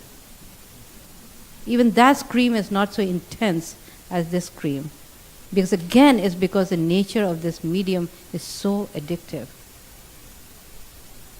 It doesn't leave you. You see? That's why video gaming, absolutely not. That's the worst thing you can do. Besides the negative thing that they are learning from it, it's very, very addictive. Okay. Thank you. I personally, on that note, I totally 100% agree. Yeah, and the other part of your agree with question, you. yes. The other part? It's because that what if other children are doing it? Again, the answer to that is books are the basis. So, as she said, a little clarification, more like how parents can answer the kids why they should not have screen time as a regular habit. Mm-hmm. Yeah, so that's what I talked about. You have to educate yourself. There's so much out there. There's a show called TED Talk show. And he talks about this problem, He's highlighted a lot of problems that's existing today in terms of screen time, He's interviewed young people, he's interviewed teenagers, and asked them that what's happening, And they said, I wish my parents had never given me this. There's some who say everything evil has been at my door since I got this. I've contemplated suicide, anorexia, and so many things. Self-harming. I was in Denmark, and this young girl, I was giving a seminar there, and this young girl walked up and she says, I totally understand what you're saying. I'm addicted to my phone. And when my mother tries to take it away, I get so angry with her. I lose it. But I know, my intelligence tells me there's something wrong. I shouldn't be like that. So in other words, it's something like a druggist. He cannot control it. They're helpless. They can't control it. It's too far gone. Sometimes it's because they've been given too early in their life. Ted says that it's like handing the keys of a car to somebody who doesn't know how to drive. Right? Yes. Yeah. Would you want to do that? Or you're handing a knife? So in other words, we have to educate ourselves and do it wisely. Try to postpone it as long as you can, giving him as late as you can. That is one, definitely not so early, when they learn. And that too, first they need to learn the responsible way of using that. We have to educate them. And then we have to have restrictions. Now there are softwares where you can control the sites they go to and all that. Now you can investigate about these softwares. I know one family in Dallas, He's got a young boy, 14, 15. He goes to school, and he has restrictions. He takes it away when they come home. At night especially, he doesn't give it to them to have it while they go to sleep. I mean, he's got and they go to every event in the temple. They go to every, they go for seva. They go with them. They do their things. This is a very nice family in Dallas. It can be done. Yes. It's not like it cannot be done. It is possible that you can have these controls and still raise a very happy, healthy child. Because they're going to give you an impression that you're the worst parent. Oh. Right? But this is the age. This is the way it is when they're growing up. We are gods, when they are younger, they were like gods to them, but then things are changing now. And that, like I said, is a no action problem. It's just part of the growth. We cannot take it personally, But we don't give up our duties and the things that we need to help them, As parents, we need to help them and take care of them. Right? Thank you very much, Mataji. Yeah. And so after we are the adults, and we can come up with so many tricks like the internet is out, or we are the ones who can, Yes. remove the plug. And just because you mentioned, of course, our wonderful youth group, we have Sunday school, we have 3 classes in different ages. But actually, 2012, 2013, we started a program, invest in our children at that time. So we can tell that now with our youth, it's like they're bearing the fruits. Now we're bearing fruits of that program. And the main thing that we invest in our children, and we have awareness program for parents and everything. We have 4 awareness programs actually a year. The main thing that we have to do is invest time. This is the biggest investment. If you can probably just touch on that, how important it is, because I know we are as adults, we have to work, particularly if we work out of the homes. It becomes so frustrating, particularly with moms, right? That sometimes we are young mothers nowadays, they're like kind of punished because you have a child. You cannot complete this work because you have a child. And sometimes they think that work is more important than taking care of our child, when actually there's nothing more important than dedicating that time to your child. Can you just touch a little bit on that, please? Mm-hmm. Yes, it is very, very important to spend time with the children. In other words, if they are coming home, many parents ask me that if they don't go on their phones, then what do they do? Like, how can I engage them? Again, we can engage them in so many nice things at home, right? We can play games with them. We can, read with them, Krishna book, Srimad Bhagavatam with them. Just in different ways. And of course, like I said, there's within Krishna consciousness, there's so much facility in terms of community, here in the temple, in getting involved in different things. And that's why it's just like, even the people who are not devotees, even they think like that, right?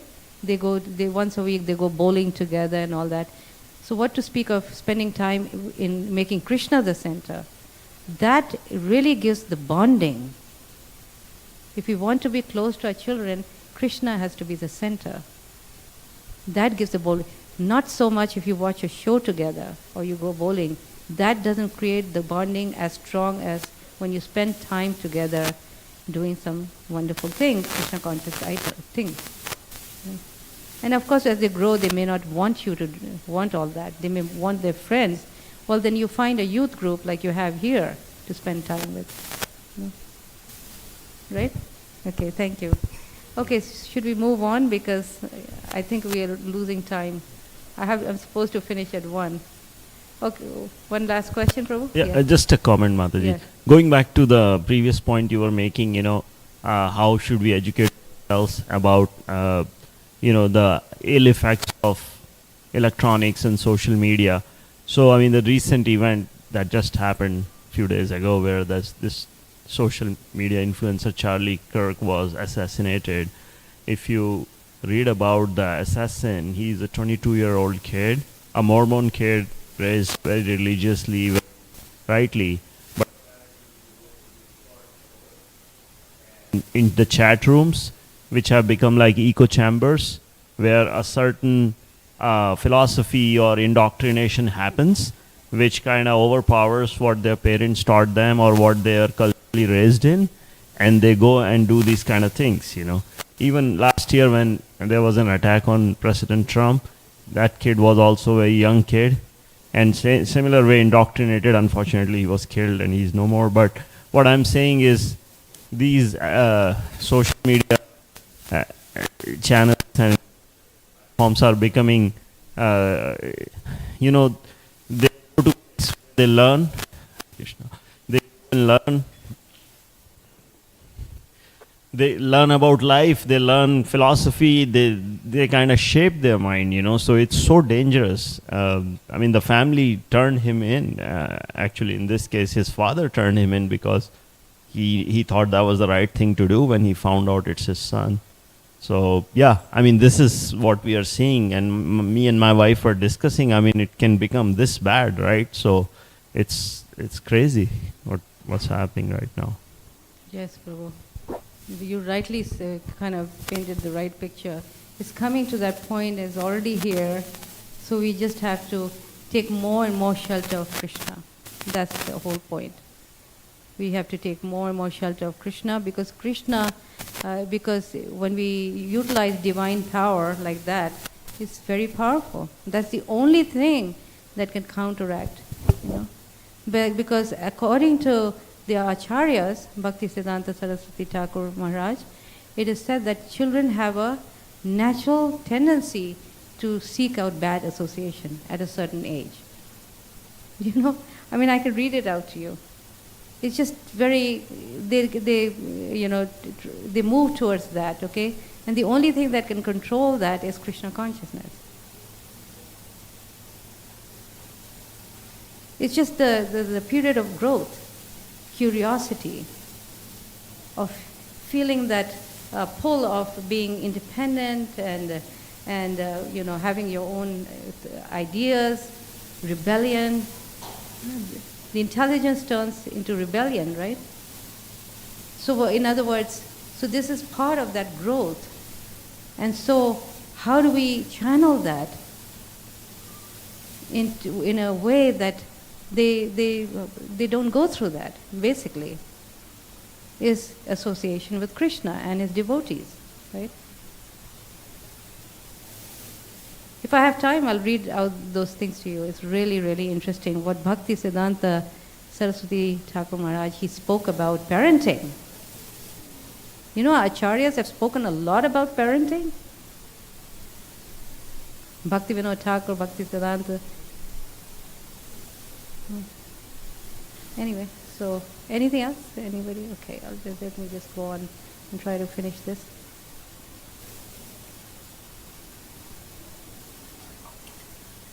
Okay, so this is a section about books are the basis, where we learn about how we can raise our children with studying Srimad Bhagavatam. Okay.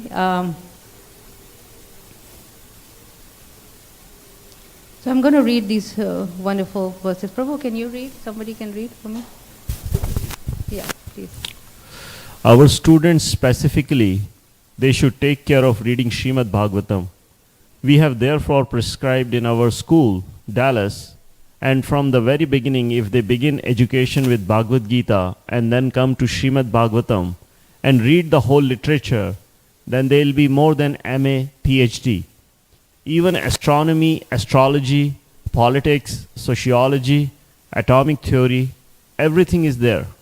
Therefore, if we study Srimad Bhagavatam very carefully, then you get all knowledge completely. Throughout the whole world, whatever knowledge is there is in Srimad Bhagavatam. If one simply reads the Srimad Bhagavatam, his education is the topmost. If one studies Srimad Bhagavatam, he is well versed in every subject matter. So these are just a few verses of many, many verses, the quotes by Srila Prabhupada, the way he's stressing the need to read Srimad Bhagavatam, how it's the topmost literature, right? It's the ripened fruit of the Vedic tree. It's not only is ripened, it's really ripened. It's just juice is simply flowing. It's not just sweet, but the juice is flowing, because it's just full of rasa. It's something that pleases the heart, because we are all looking for that rasa, you know that? And that's why we are in these material relationships. Why do we seek out a partner, right? Because we're looking for that rasa, that shringar rasa. We're looking for that. We're looking in different ways, in brotherly relationships, in father-son relationships. But everything in the material world is a little bit upside down, isn't it? So in Krishna, you can find the real mellows, the perfect relationship, right? Why? Because he's the Paramatma and we are the spirit soul. Our rasa is not based on the body or the mind, it's based on the level of the soul, right? So Srimad Bhagavatam can give us the fullest satisfaction to us and to our children. I know when I was doing Srimad Bhagavatam with so many children, like about 100 children per week online, in different groups, like 10, 12 groups. And I would remember, the responses I would get from them, just once a week reading Srimad Bhagavatam, it's almost like Krishna is taking birth in their hearts, like a whole world opens up to them. So it's like, it really gives that satisfaction, and it really, helps us to actually experience real happiness, you see? Because religion in general is a false promise, right? You're looking for real happiness, but what do you get instead? You get stuff like, oh, if you worship, do this kind of sacrifice, you're going to get a nice big house. Or you do this car puja, you can get a whole life free of accidents. But this is not real happiness. We are not looking for that. We are looking for real happiness that's going to be sustaining, that's going to be real, that's going to be deep. It will keep. And that's the religion doesn't give, because it can change, right? Religion can change. You can become a Muslim today or a Christian or anything you want to. But actually, what Bhagavatam gives us is the real thing. It's a religion that doesn't cheat you. It doesn't cheat you, and it also expects you not to cheat also. Right? If we are also looking for a cheating religion, we're going to get that, right? It's a very, very meaningful thing. And our children especially will, a lot of frustration. You see among the youth, so much frustration is there, right? So much suicide, depression. It's like become a top killer, right? It's because people don't have the solution to life's problems. Material solutions don't require material problems cannot be solved by material solutions. Material problems need spiritual solutions. That's where the answer is. And people are so unhappy and frustrated because they don't have the solutions to their problems. They cannot make sense of the world today, right? But here we have the answers to making sense of the world. So let's read Srimad Bhagavatam.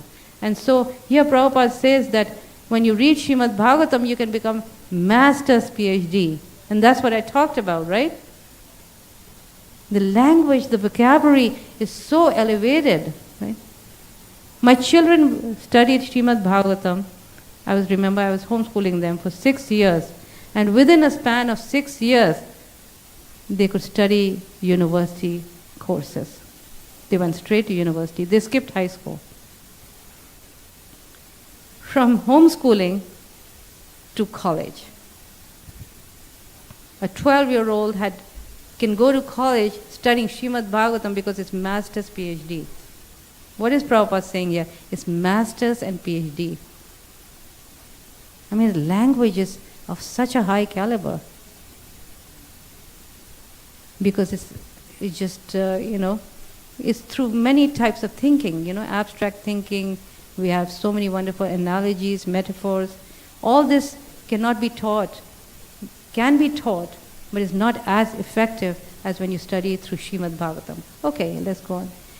And then let's speak about spiritual benefits. We already touched a lot about it through character formation, but that is generally done. Children need good role models. You know, children growing up between the ages of up till 5 years old, whoever you put in front of them, that will become their role model. Okay? So if you put Krishna conscious role models in front of them, you know, our own examples and other, you know, senior devotees and, you know, sannyasis and all these, if they grow up emulating, you know, looking up to them, they're going to want to become like them. They've done research that whatever a child experiences in the first 5 years and is trained, he will become like that in future. It's so powerful. Initially they were ignoring these first 5 years, thinking it's not so important. But now they realize how important it is. Because the first impressions are coming during this time, right? The first impressions. So it's a very, very, so role models are very, and today's society, what kind of role models these children have, right? Sometimes there's good models. It looks like, you know, that person is very, you know, very fixed in what he's doing in his vocation, and, you know, has good family, good habits, right?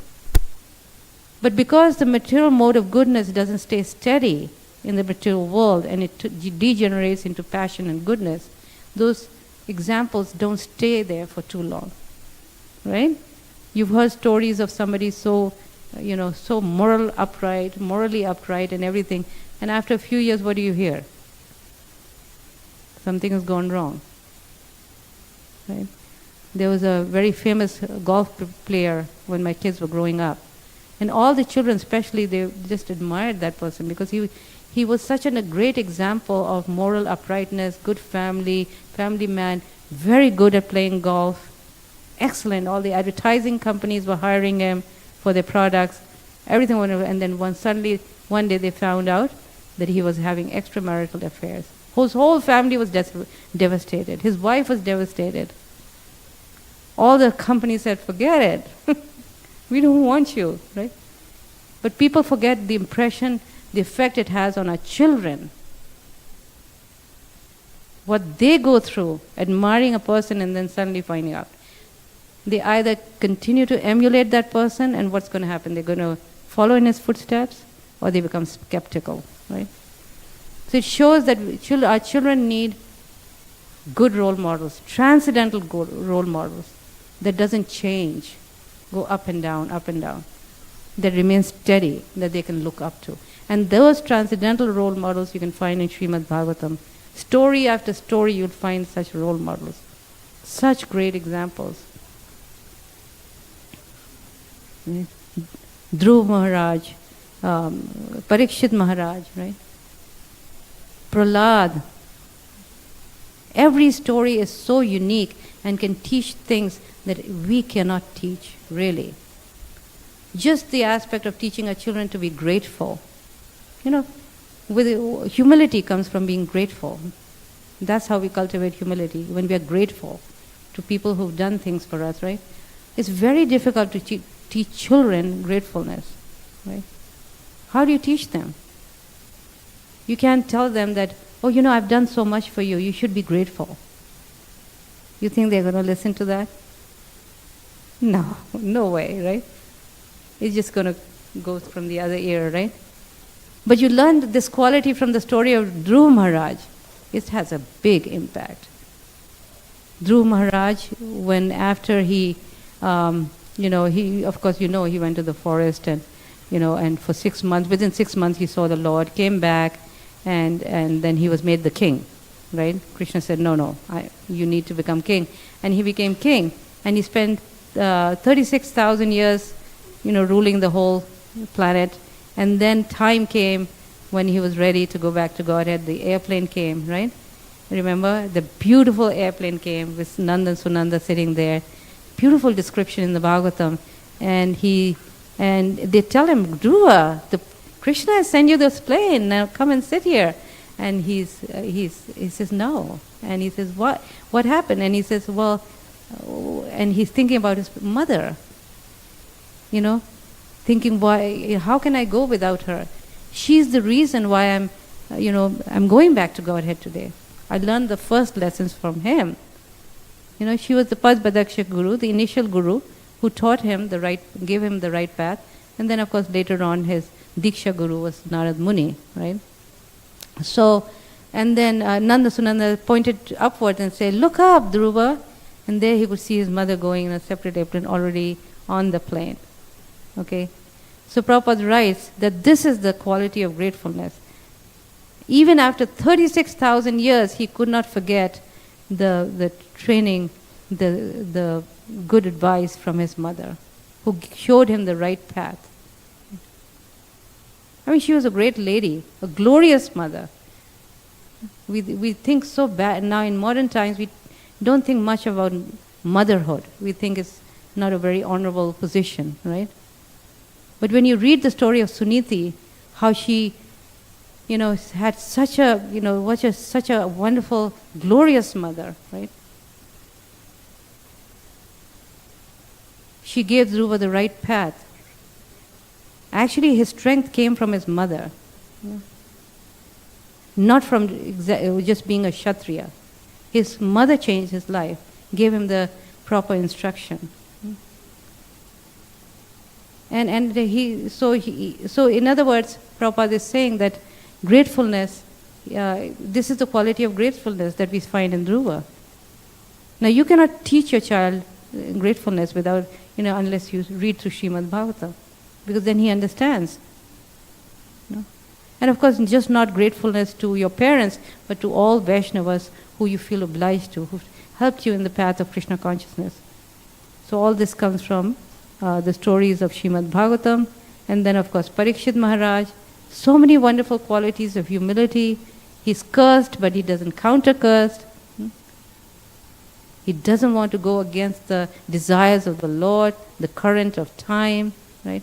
And then not only that, he's showing such great leadership qualities. He's such a strong leader. He's ready to tackle Kali head on, right? He's not a little coward. Being humble, it doesn't mean, you're a coward or you're meek or you don't have a spine. No. He showed great qualities of good leadership, tolerance, and compassion, right? All these qualities you learn from just one story, right? There's so many details of his behavior and his qualities, right? Anyway, so that's another story, and then we hear the story of Prahlad, right? How in Prahlad we hear so many things. What is real love? Hiranyakashipu also loved him. He was an affectionate father, right? Remember when he had him on his lap, he's crying tears of joy, happiness and smelling his head. What happened? What happened? How did he want to kill his own son? Such a noble son who's never even killed an ant, right? He was ready to kill him. Is that real love then? No, we learn about real love. Real love is when we love our eternal Father, then only we can love each other, right? Just like in a family, when you love your father, then you love each other. There's no meaning to love between siblings without the love of parents, right? Similarly, when you love Krishna, then you can love his parts and parcels. And because Hiranyakashipu was so envious of Krishna, all his love was based on selfishness. You do this for me, and then I do this for you. And this is the household that Prahlad grew in. Imagine the kind of conversation they had at the dinner table, right? Where is Vishnu? What is he up to? Where can we find him? He was just full of anger and revenge against Vishnu, right? This is how he grew up. Prahlad never had a chance to do any devotional service, absolutely not. All he saw was love that was selfish, was based on you satisfy me, I satisfy you. Right? How we see in the material world, you're either my friend or you're my enemy. If you work towards my benefit, I'm your friend. Otherwise, you're my enemy if you go against me.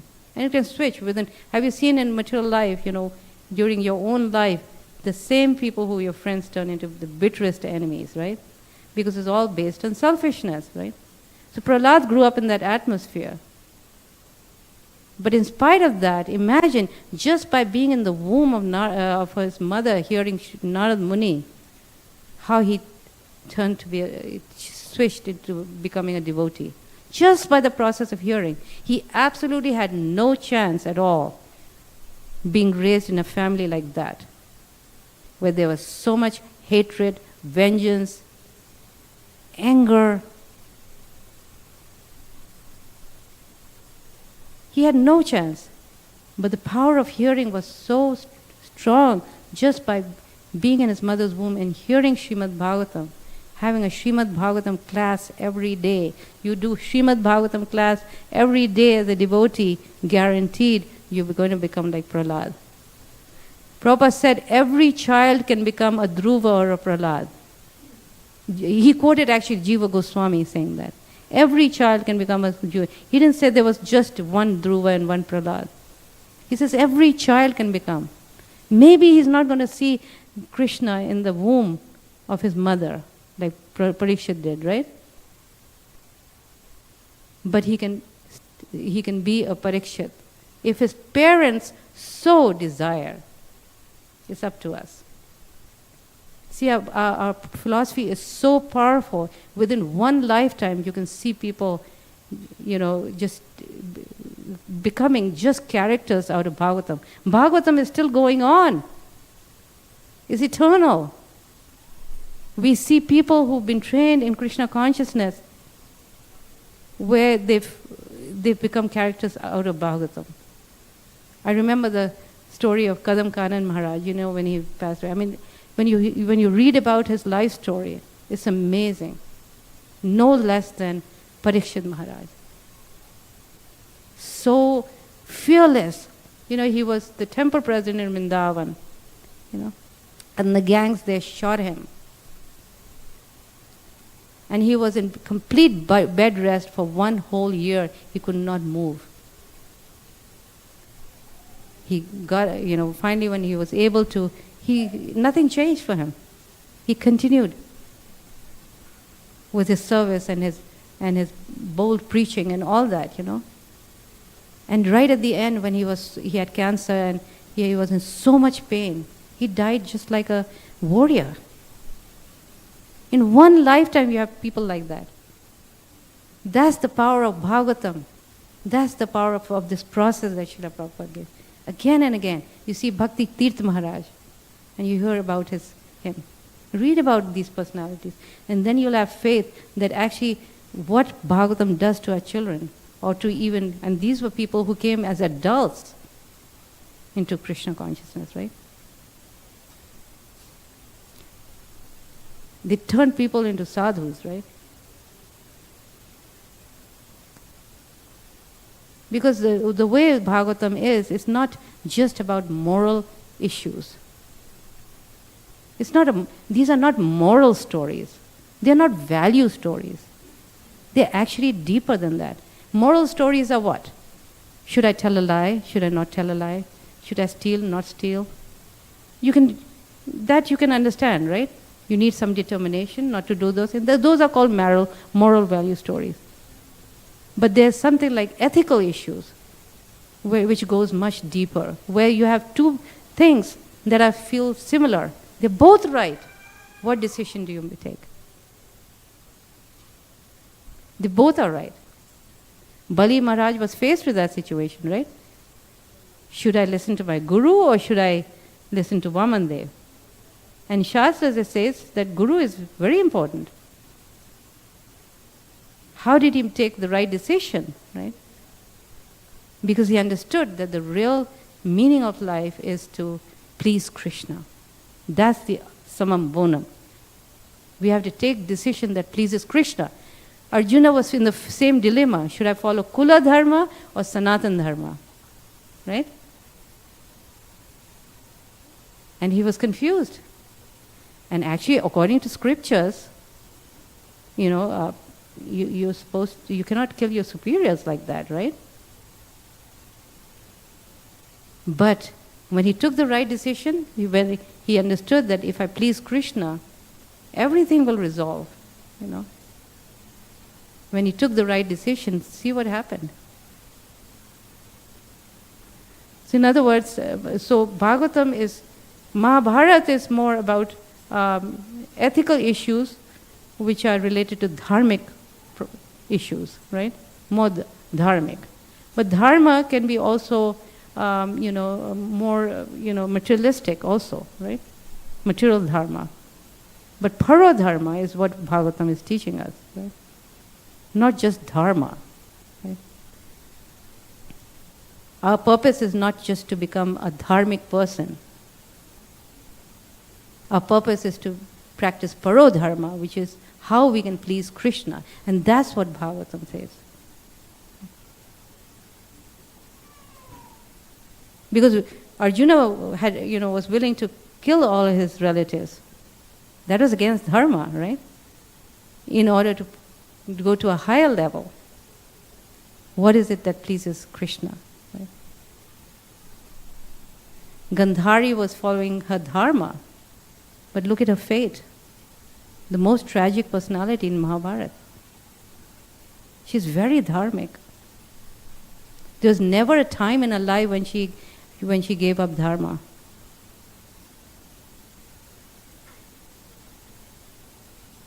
But when you see Draupadi, right, she was not just dharmic. She had a relationship with Krishna as a devotee. Very, very personal, very, very strong.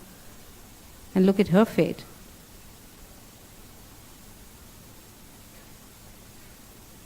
You see, so Bhagavatam is very important because it's taking our children to the highest thing.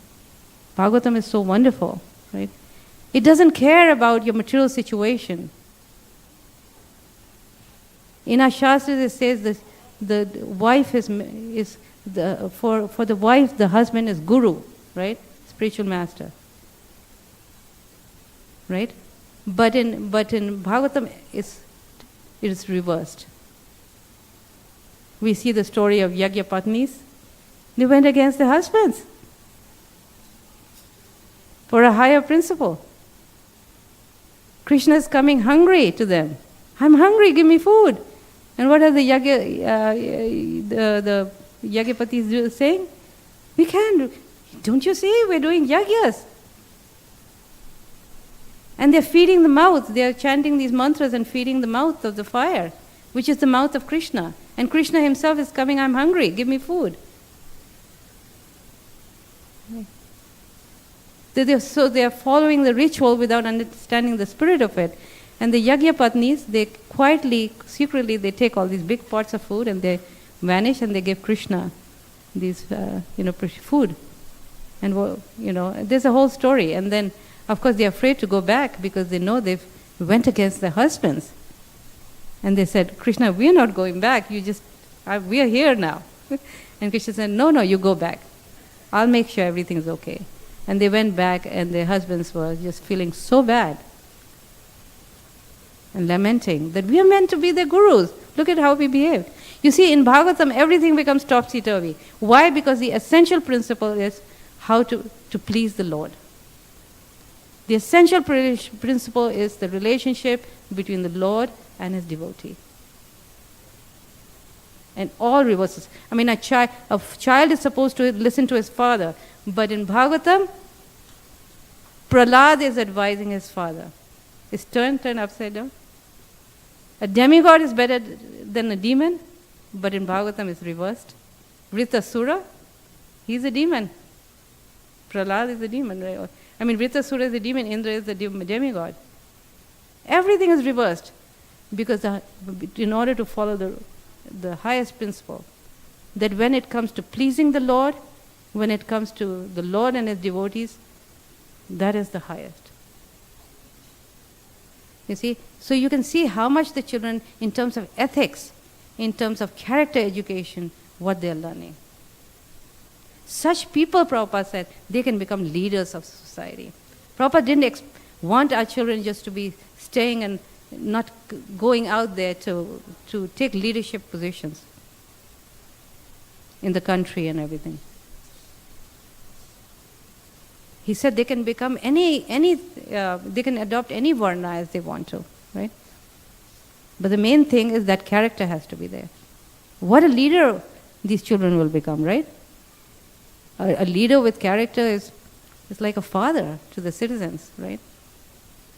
And that's what's lacking in today's society. And this is what Prabhupada dreamt, envisioned for our children, that they'll become leaders of society.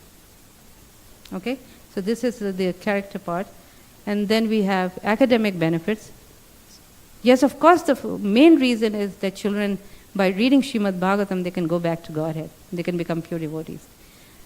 But guess what? Even in areas that is not devotional, they excel by reading Srimad Bhagavatam. Why? Because it's giving them all these abilities, strong reasoning, critical thinking, communication skills, good vocabulary. So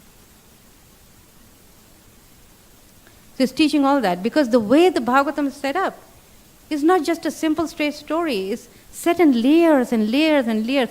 And you uncover one layer, it takes you to another layer, and every time you read, you go deeper and deeper and deeper. It's like a bottomless pit. It never stops.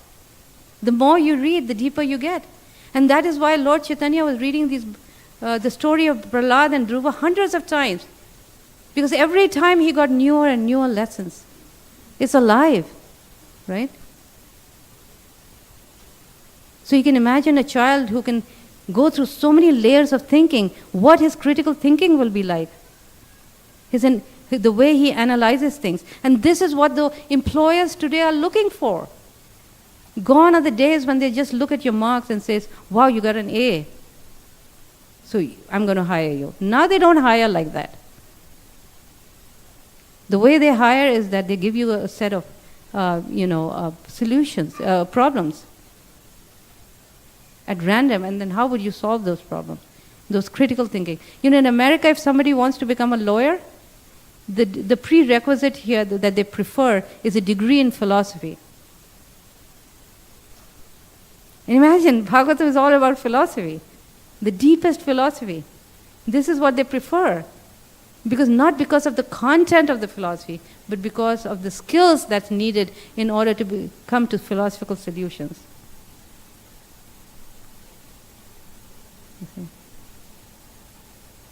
So in other words, a child growing up reading Srimad Bhagavatam can become the best lawyer, better than anybody else, because of the nature of the material, right?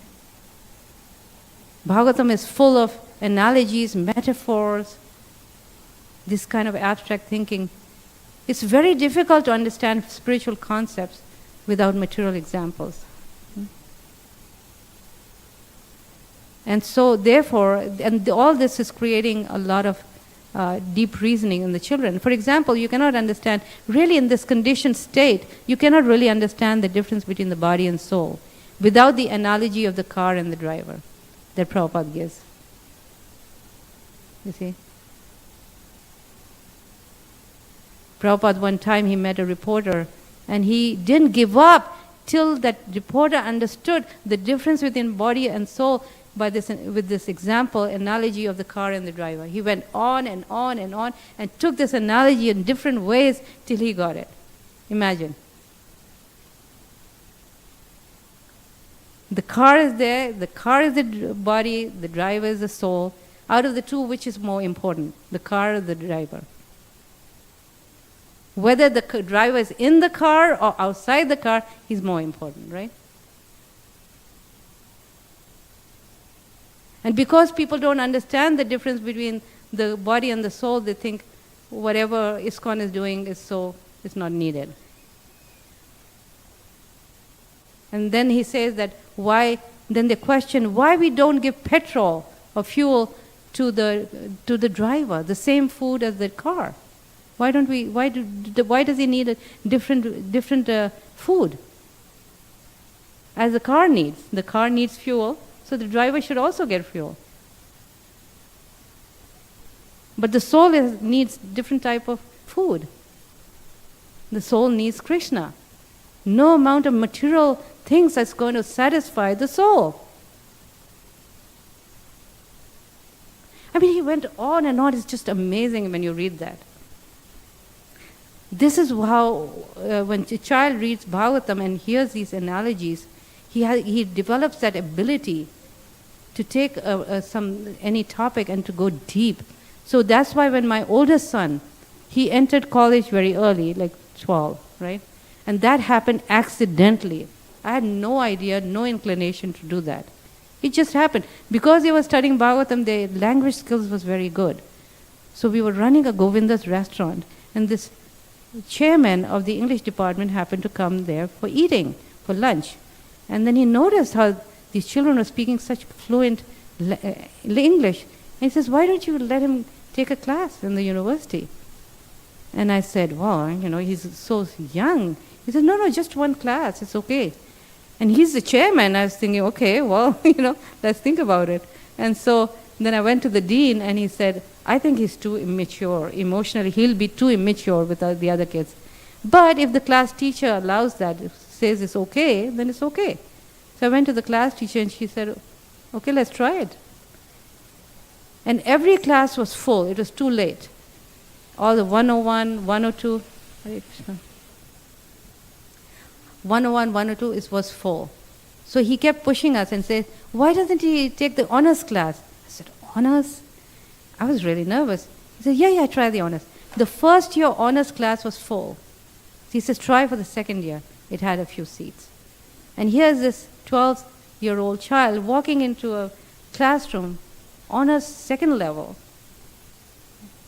with children 6 years older than him, and he looks at the syllabus. It's got Shakespeare and all these things that we had never done. Classical writers and all that. Homer's Odyssey and all that. And he'd never studied, he didn't know what to make of it, right? But as he started, and I never helped him. That's one thing I did. I said, if they go to college, they have to make it on their own.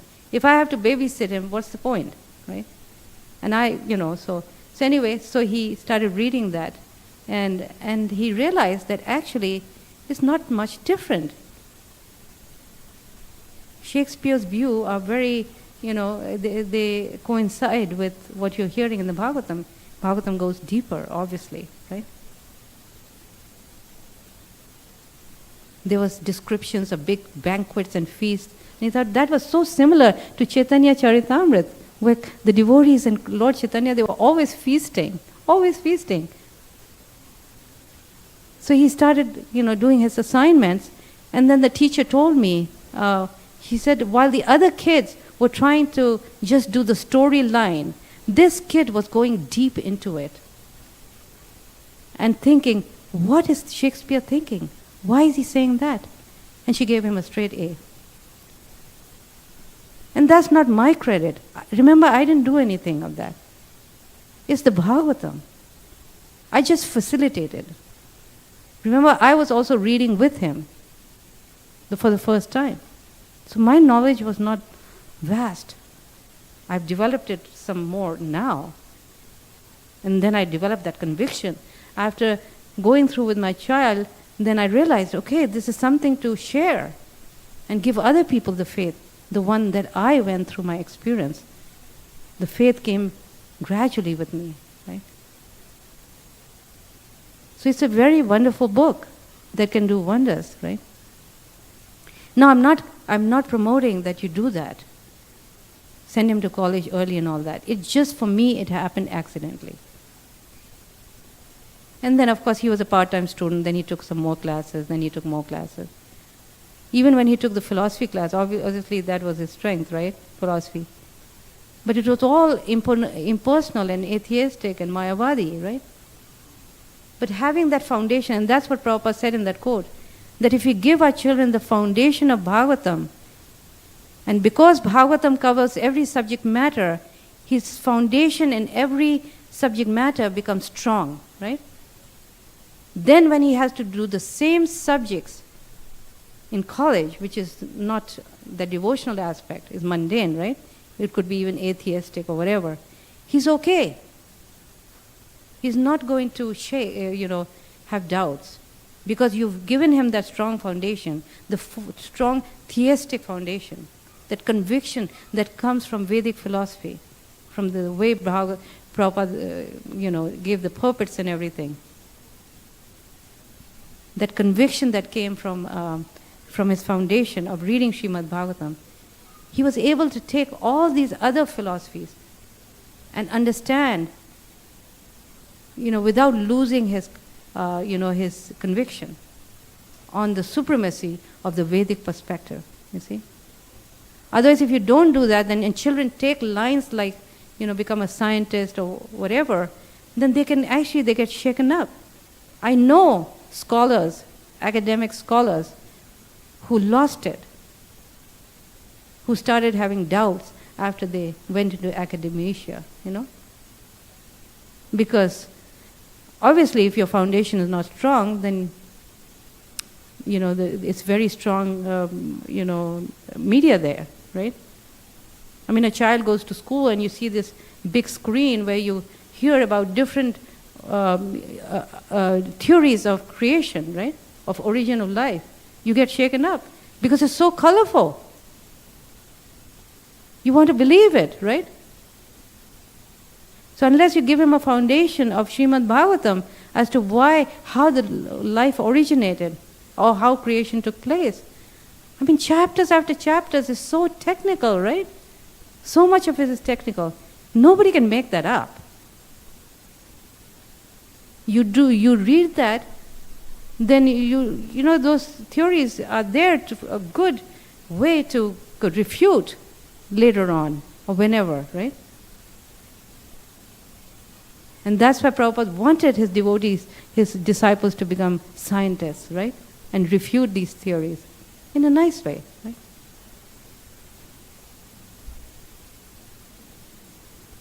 Unless we give our children this kind of background and knowledge, they're going to have doubts. They're going to have doubts.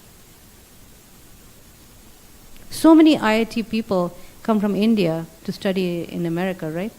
All of them are atheistic. They've lost it. The education system just makes you just lose it. Coming from families that are religious. Children don't want to believe what you believe or what your so-called tradition tells you. They reject that. Not because they're against that tradition, it's just the nature of their growing up.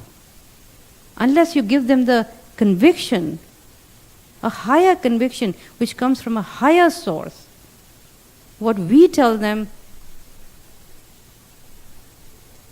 but unless it comes from a higher source, a perfect source, a source that doesn't cheat them, a source that's not imperfect, that's rational, right?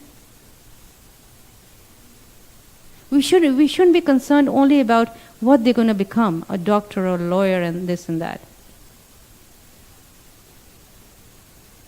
We should be concerned about that when they do become a doctor, what are their beliefs? Do they still believe there's a soul? I mean, a lot of them, a lot of doctors believe that, after they see people dying, right? But what their caliber of being who they are. Prabhupada said, it doesn't matter what varna ashram they take. What is important is who they are, their character. Anyway, so all this academically, there's no limit to Srimad Bhagavatam. And that's why you see our acharyas, such brilliant scholars. Bhakti Siddhanta, right? Besides being a great devotee, we can have both. We can raise them as nice devotees, but they can also be brilliant, right? We don't have to deprive one or the other. From the spiritual will become the material qualities, not the other way around. From material doesn't come spiritual. All the demigods are waiting with their folded hands at the door of the devotee, waiting for them to accept them. We want our children to have all these wonderful demigod qualities, beauty, strength, scholarship, Well, the demigods are waiting for them if they become a great devotee. But it doesn't come the other way around. We cannot give everything material and then expect that suddenly that some miracle is going to happen and they're going to become amazing devotees. It may happen once in a while, but generally it doesn't, because you stack the odd or the orders against them, right? But if you give them Krishna consciousness and along the way if they become distracted, they will probably come back to it. It could be that they'll become distracted. But those early years of Krishna consciousness or in the growing period, if you've given them, even if they get distracted, chances are they're going to come back.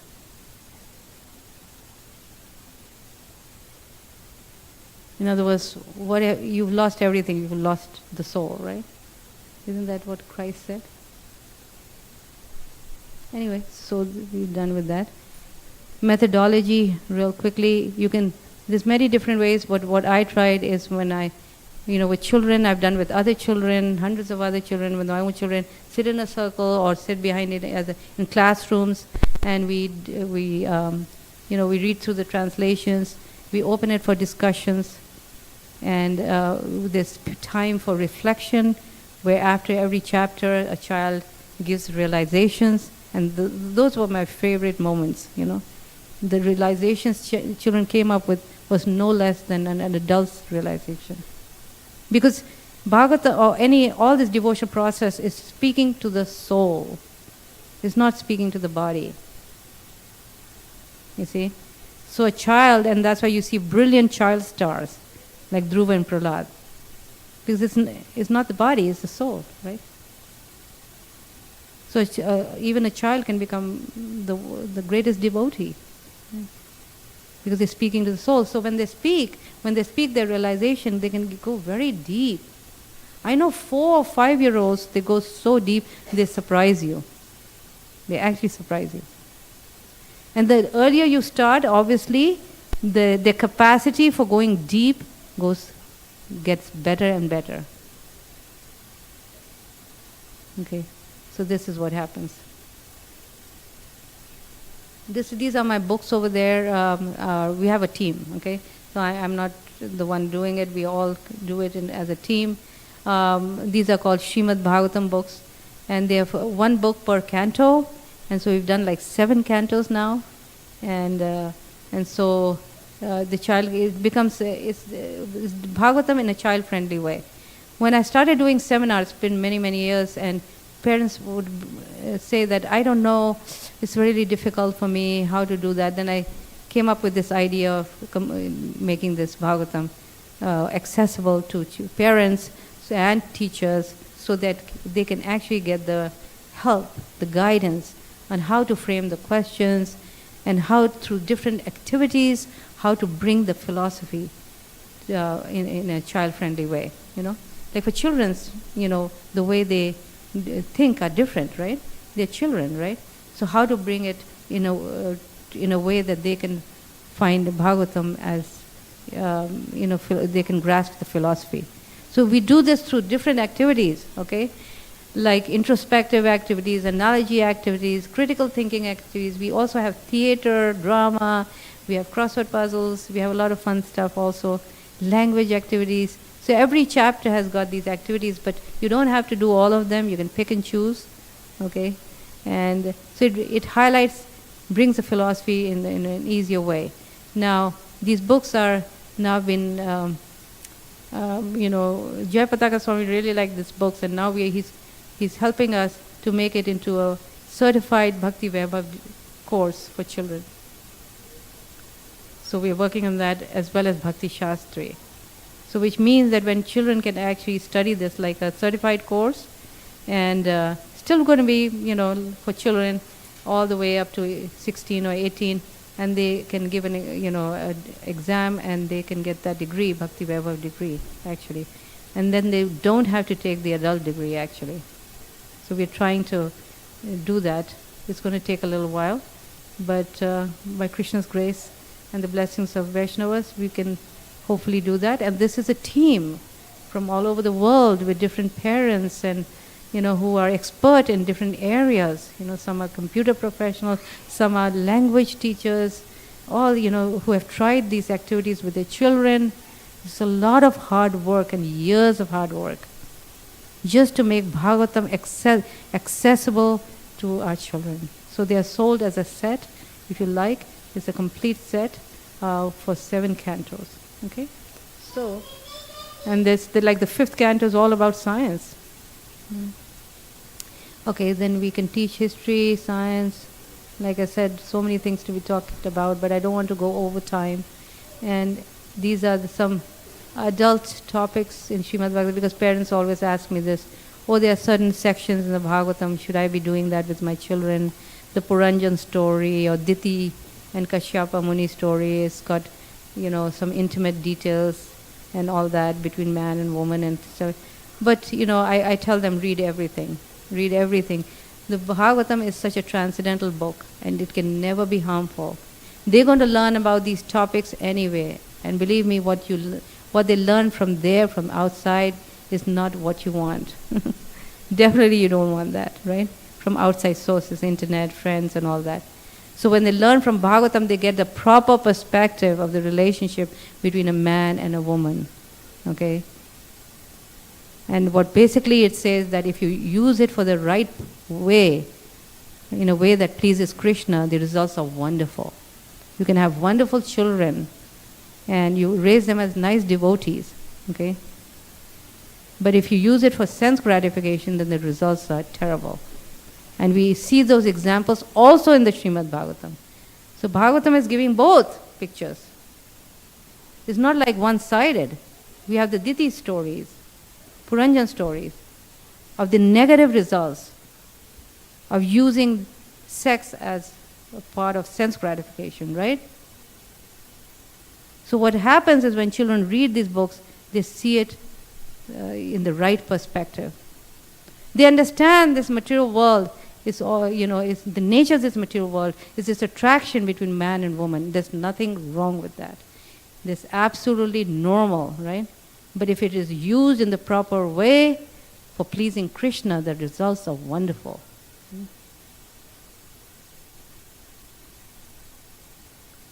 So when children are trained like that, they grow through life not, avoiding intimacy with the opposite sex unless it's meant for marriage, period, And that's very important. That's what gives character, right? When my son was in Oxford, there's all kinds of beautiful girls there, right? Everywhere, right? And somebody asked him that, how do you manage yourself? Like, you're all by yourself here. And he says, every time I'd see a girl, I would think, is she going to be my wife? Am I going to marry her? If the answer was no, then that's it.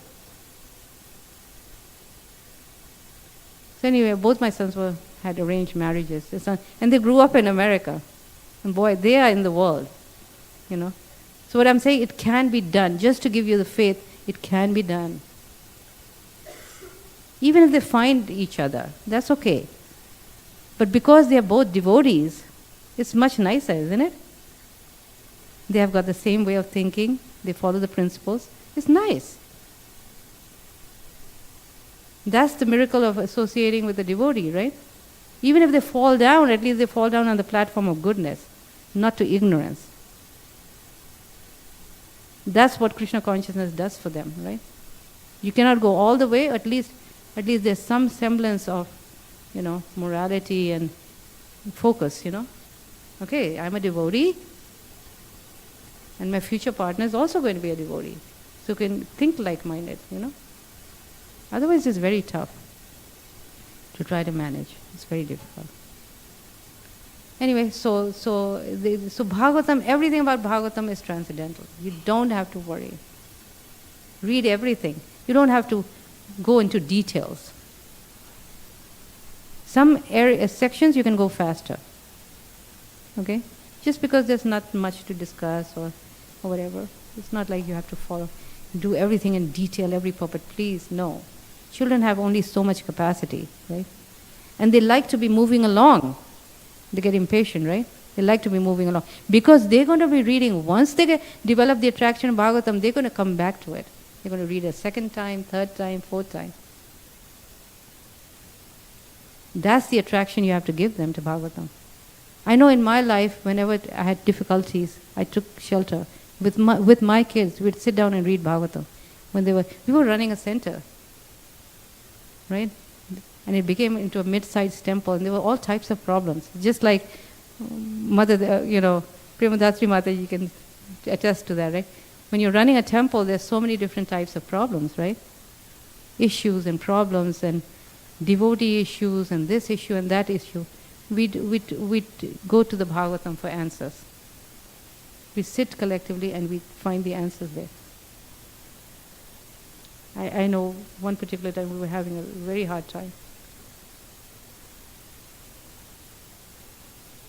Anyway, so this is the thing. We're coming to the end now, pretty soon.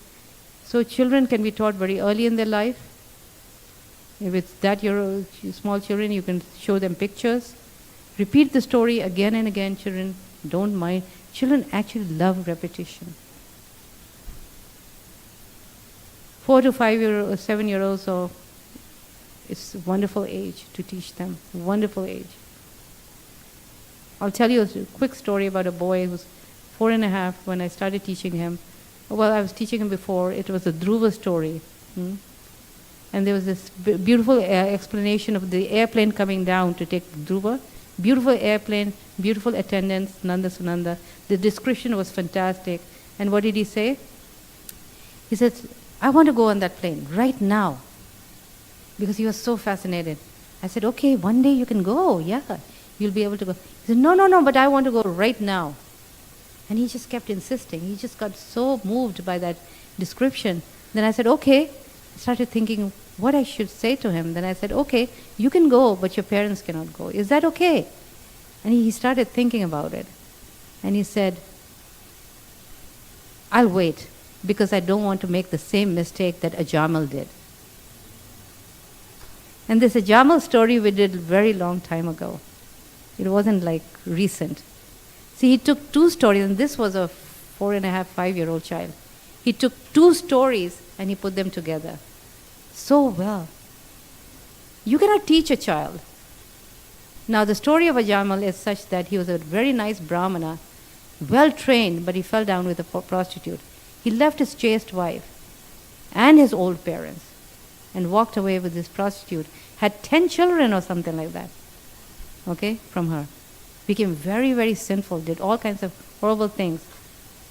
And then when he was at his deathbed, and the Yamadutas came to grab him and take him for punishment. Obviously, he was very sinful. There's a big conversation between those Yamadutas and Vishnudutas, because Krishna's carriers also came. Why? Because he was chanting the name of Narayan. That was his youngest son. He was missing. He was so terrified when he saw the faces of the Yamadutas. He immediately called out for his little son. And because the name is so powerful, the Vishnudutas came and said, wait, you cannot take Ajamal. He chanted the holy name of the Lord. Even though he was doing it unconsciously, he was thinking about his son. But the Lord's name is so powerful. Whether you take it jokingly or in any way, it's going to have its effect. Right? So when Ajamal got a second chance, he was about to be dragged, right? He got a second chance, Krishna came, and then he started feeling very bad. He says, oh my God, what did I do? I left such a wonderful wife. I neglected my old parents. This little boy remembered that. He remembered the lamentation of Ajamal. He says, I don't want to do the same mistake. I don't want to leave my old parents alone. Can you teach him that? Only Bhagavatam can teach. Such deep stories. And this was a boy who was just reading Bhagavatam, you know. You see, it's very deep. They can give qualities that nobody can give. And where will these children go? They will never go astray. Never. In fact, you will be proud of them, and the whole country will be proud of them. Okay, so that's this. Again, the older children, it gets deeper and deeper and deeper. This is just an example that I don't want to go into because it's time. But Dhruva's story is just so powerful. So many lessons, one after another. The contrast between Suruchi and Suniti, and then the quality of gratefulness. Why did Suniti's husband, Uttama, the king, did not have any reaction, but Suruchi had a reaction, right? His father was more to blame than Suruchi. Why? Because he neglected that child. As a king, he didn't follow his religious dharma. The child is coming to him for protection, but he's carried away, right? So here, but even then he doesn't get a reaction. Why? Because he atones for his sins. He's so sorry for what he did. Day and night he's meditating on Dhruva. He's a great devotee of the Lord.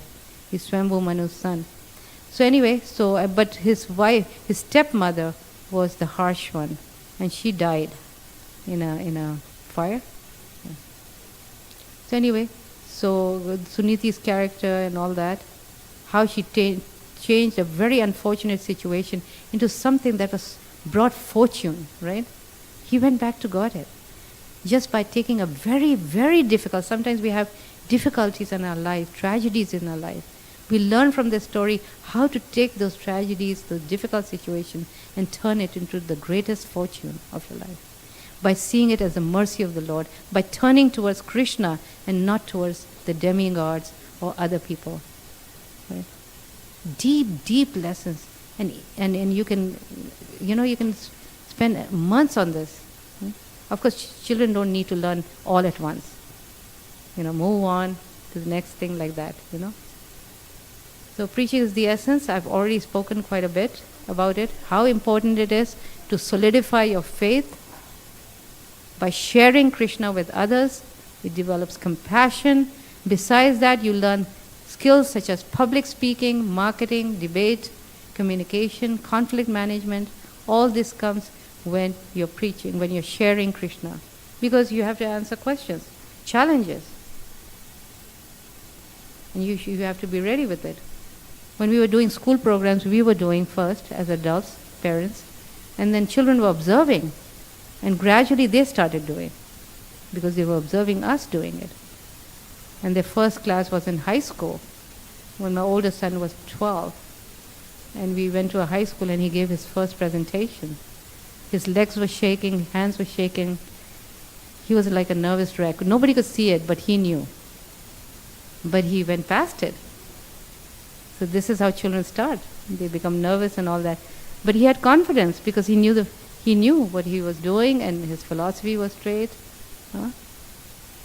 And the children, the high schoolers, they loved it.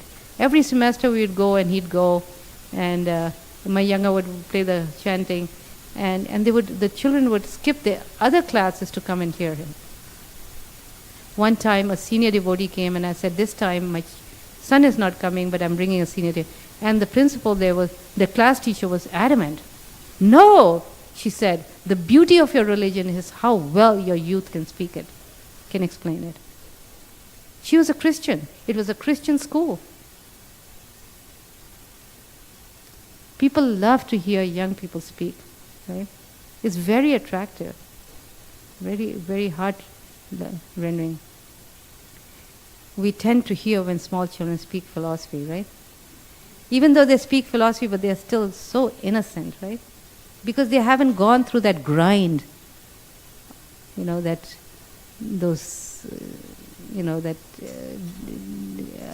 degradation that you find that children are exposed to, unfortunately, early in their life, right? They're exposed to all kinds of degradation. We protect our children, but how do we protect? We don't isolate them, but we insulate them. So our process was exposure as much as possible in the outside world. We took them everywhere for programs, for city events, for Earth Days. We always had something or the other. Harinam, book distribution, everything. There are so many things Srila Prabhupada has given us. but it was always within the context of Krishna consciousness. So they're getting exposure. We cannot isolate our children from the outside world. But it was within the context of Krishna consciousness. It was within the context of Krishna consciousness. So that way we protect them. I mean, you don't need to experience everything to become, to live in this material world. That better experience is through the process of Shruti, through the process of hearing. That is just like Prahlad. The verses he says about material life is pretty heavy. He didn't experience it. You don't have to experience the heaviness of material life in order to be wise. It comes through the process of hearing from powerful personalities, from pure devotees. In the Srimad Bhagavatam, when you hear from them, this is how you experience it. You understand the nature of material life. And this is what Srila Prabhupada gave. Even in Krishna book, so much of Krishna book is all about the nature of material life, the sufferings in this material life. You really cannot appreciate Krishna unless you understand what this world is like. Then you can appreciate what's the other side, right? So children need to learn about the nature of material life. But the wonderful thing about Bhagavatam is that it will teach you in a way that will give you solutions. Hiranyakashipu was such a big demon, but look at Prahlad, how he lived in that atmosphere. This is how it begins, right? Prahlad is completely in separation of Krishna. Even in that atmosphere. So it's giving us solutions. When we don't have solutions for the material sufferings, that's when we get disappointed and we turn into the wrong things, drugs, drinking. Because we don't know what to do. We feel helpless, hopeless, right? Our children don't need to feel that, right? Because the solutions are there. It's not about the fall downs. Prabhupada said that's not what's surprising. It's how you pick yourself up.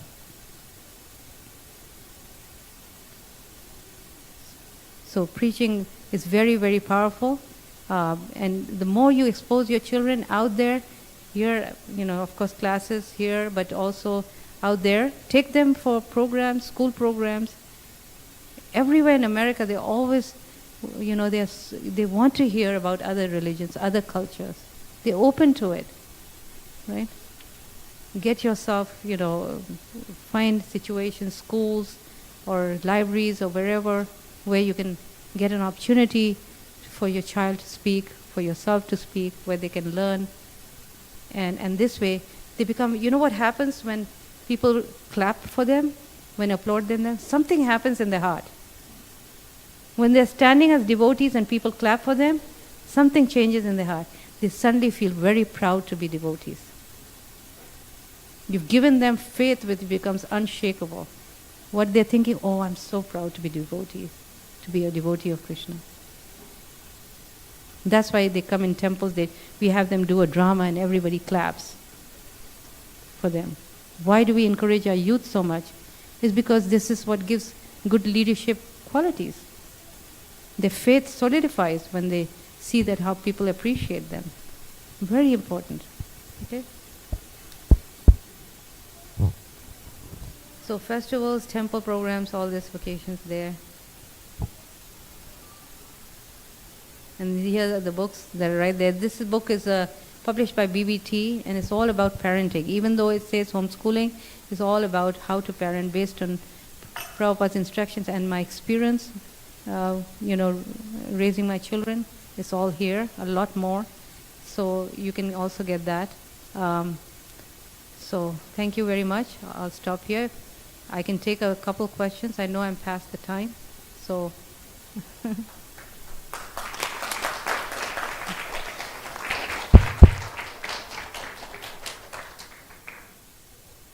I have a small question. I just had a glance at your books. First time I heard. It is amazing. One question, how many years you might have spent on that one? To put into that form, I never seen anybody has done it. That means you have assimilated the Bhagavatam fully Otherwise, we cannot do in a understanding way to children. It is something very unique, and I got very surprised because just generally what Bhagavatam is simply they repeat what others said, but you put it in another way that others can understand in a different, in another perspective. That means you understood it properly, assimilated it properly. You might have taken years for that one. No, when I started teaching them, I was learning with them. Experience is coming now. But Bhagavatam is so potent that even if you don't know anything and you're starting from scratch, it's still going to work. But That's how potent it is. But Because when I started, I was learning also for the first time. But Bhagavatam is so heavy, even the first canto itself will take one lifetime. That's why I have these books. You have done seven cantos. Yeah, but that's why we have these books. It's It's to simplify. Many adults are also using these books, by the way. Yeah. Many adults. It's unbelievable. They're using it for Bhakti Vaibhav degree and all that. Yeah, adults. Anyway, it is unbelievable. Oh, thanks. Sorry. Thank you. Oh, Prabhu. No, not. Well, it's a whole team.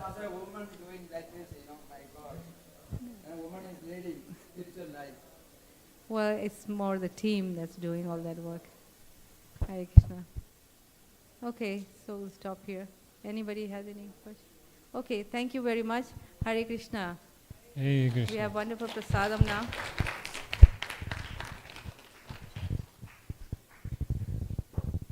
Hare Krishna Mataji, thank you so much. It is a wonderful session and a lot of instructions. I hope that you all learnt a lot. And as you know, we have so many programs for children at the temple. Please stay connected, as Mataji is saying, with the temple.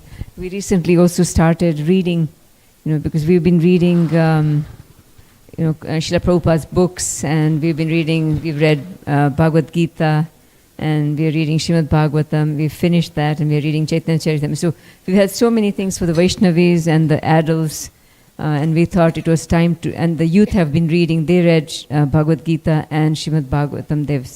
They're using Mataji's study guides. And to, round it all up, we started reading by children now.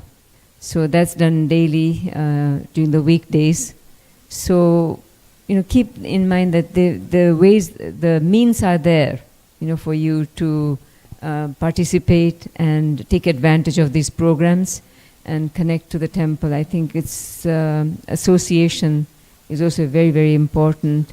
And as you know, we have our children also learn how to speak in public, and that was so important. I really appreciate you also pointing out that we can go to other schools. They can go, take this to their schools as well and present it.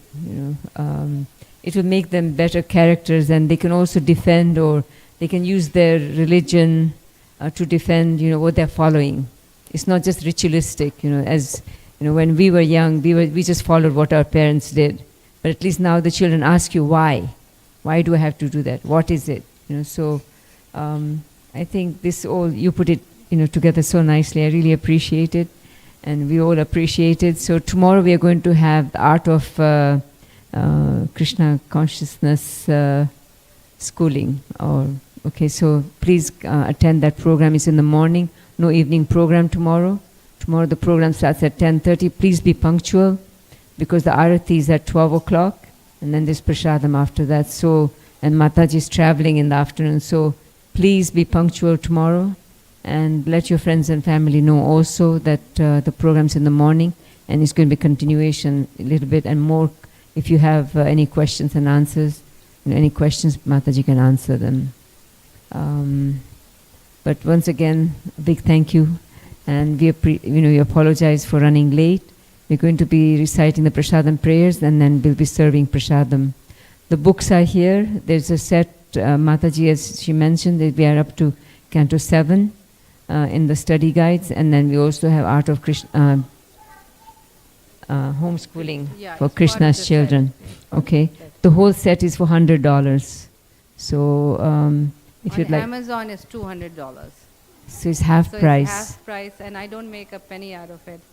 Actually, Okay, so I don't take anything out of it. It's just the publisher's price, you know. So it's half price. Take advantage of it today if you can. 3 sets already sold. We had purchased 10. We've got 7 sets. So whoever is interested, and as Mataji said, even adults can read them. If you look at them, very nice summaries and a lot of questions, answers. Answers are given there. How to discuss, what to do, and our youth really love it. Our youth really depend on that to continue their reading every Sunday between 2 and 3. So thank you once again for attending. We'll recite the Prasadam prayers, and anybody who would like the books, Namapriya is taking care of that. So you can pay cash, check, credit card, PayPal, however you'd like to pay. Thank you again. Hare Krishna. A big round of applause for Mataji. Mahaprasade Govinde Nama Brahmani Vaishnave Solpapanyavatam Rajan Viswasaneva Jayade Sharira Vidyajal Jodendriya Dahekal Jibe Fele Vishaya Sagare Dharamadde Jivayadi Lobo Maya Sudurmadi Take Chita Katina Samsare Krishna Baradaya Mai Karibare Jiva Jai Swaprasadan Nadilo Bhai Seyan Namrata Bhav Shirada Krishna Gunagao Premirako Sri Chaitanya Nitai Jai Nimai Jai Nitai Jai Shri Krishna Chaitanya Prabhu Nityananda Shri Advaita Gadadhara Shri Vasadi Gaura Bhakta Vrinda Hare Krishna Krishna Krishna Hare Hare Hare Rama Rama Rama Hare Hare Shri Bhagavad Mahaprasadam Ki Srila Prabhupada Ki Jai.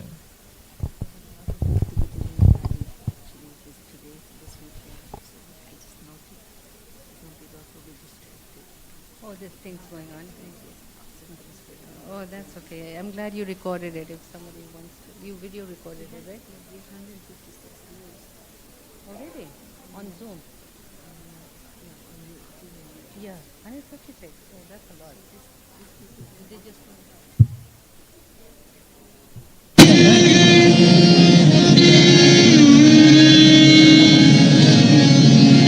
Namaste Saraswati Deve Gauravani Pracharine Nirvishesha Shunyavadi Pashtatyadi Shatarine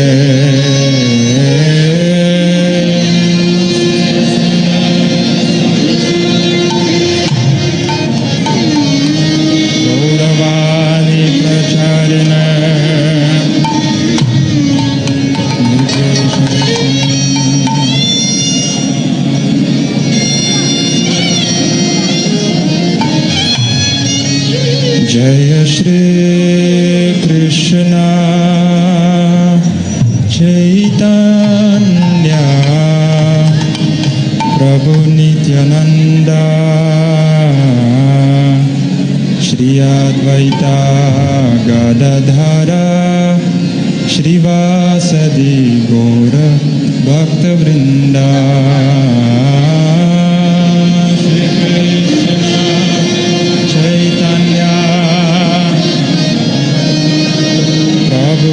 Nityananda Shri Advaita Gadadhara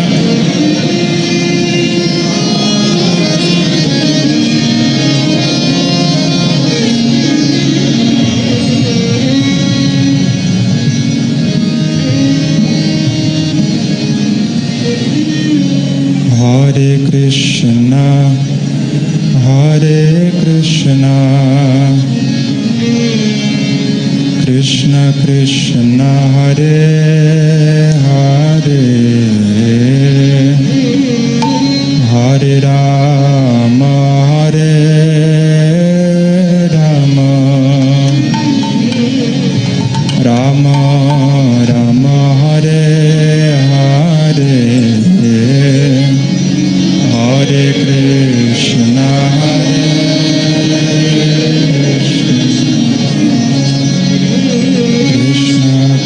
Krishna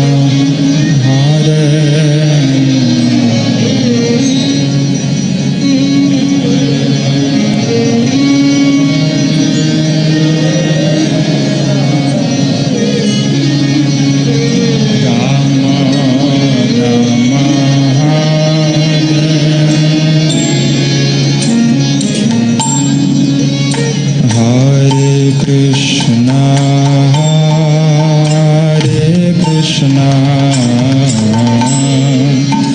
Krishna Krishna Hare Hare Hare Rama Hare Rama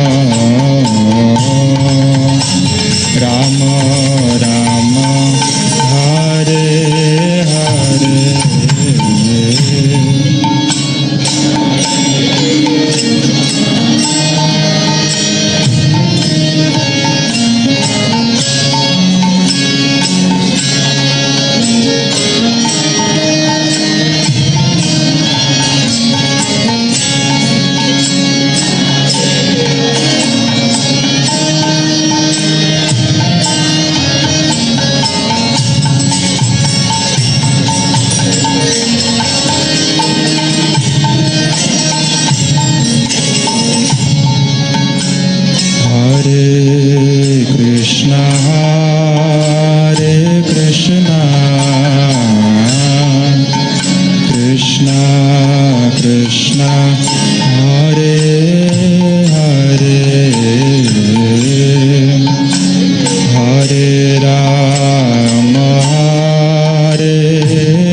Krishna, Hare Hare,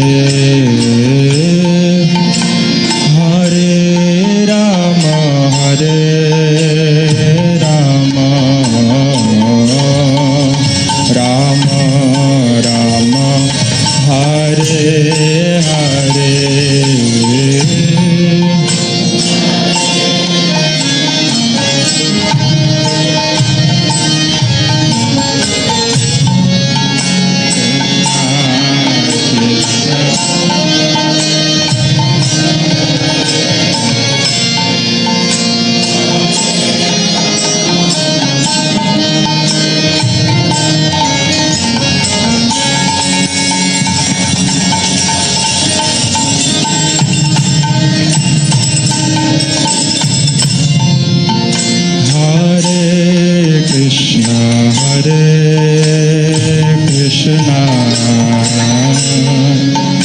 Krishna Krishna Hare Hare, Hare Rama Hare Rama,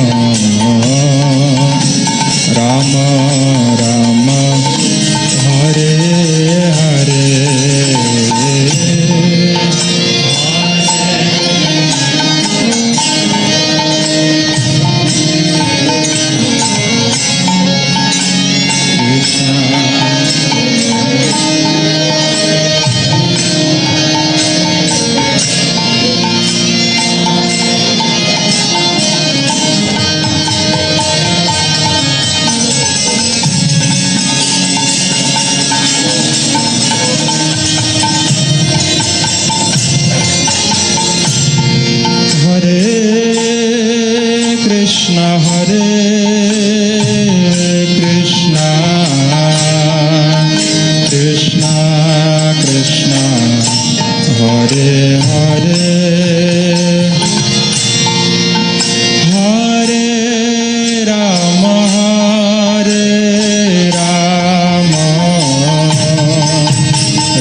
Krishna Krishna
Krishna, Hare Hare,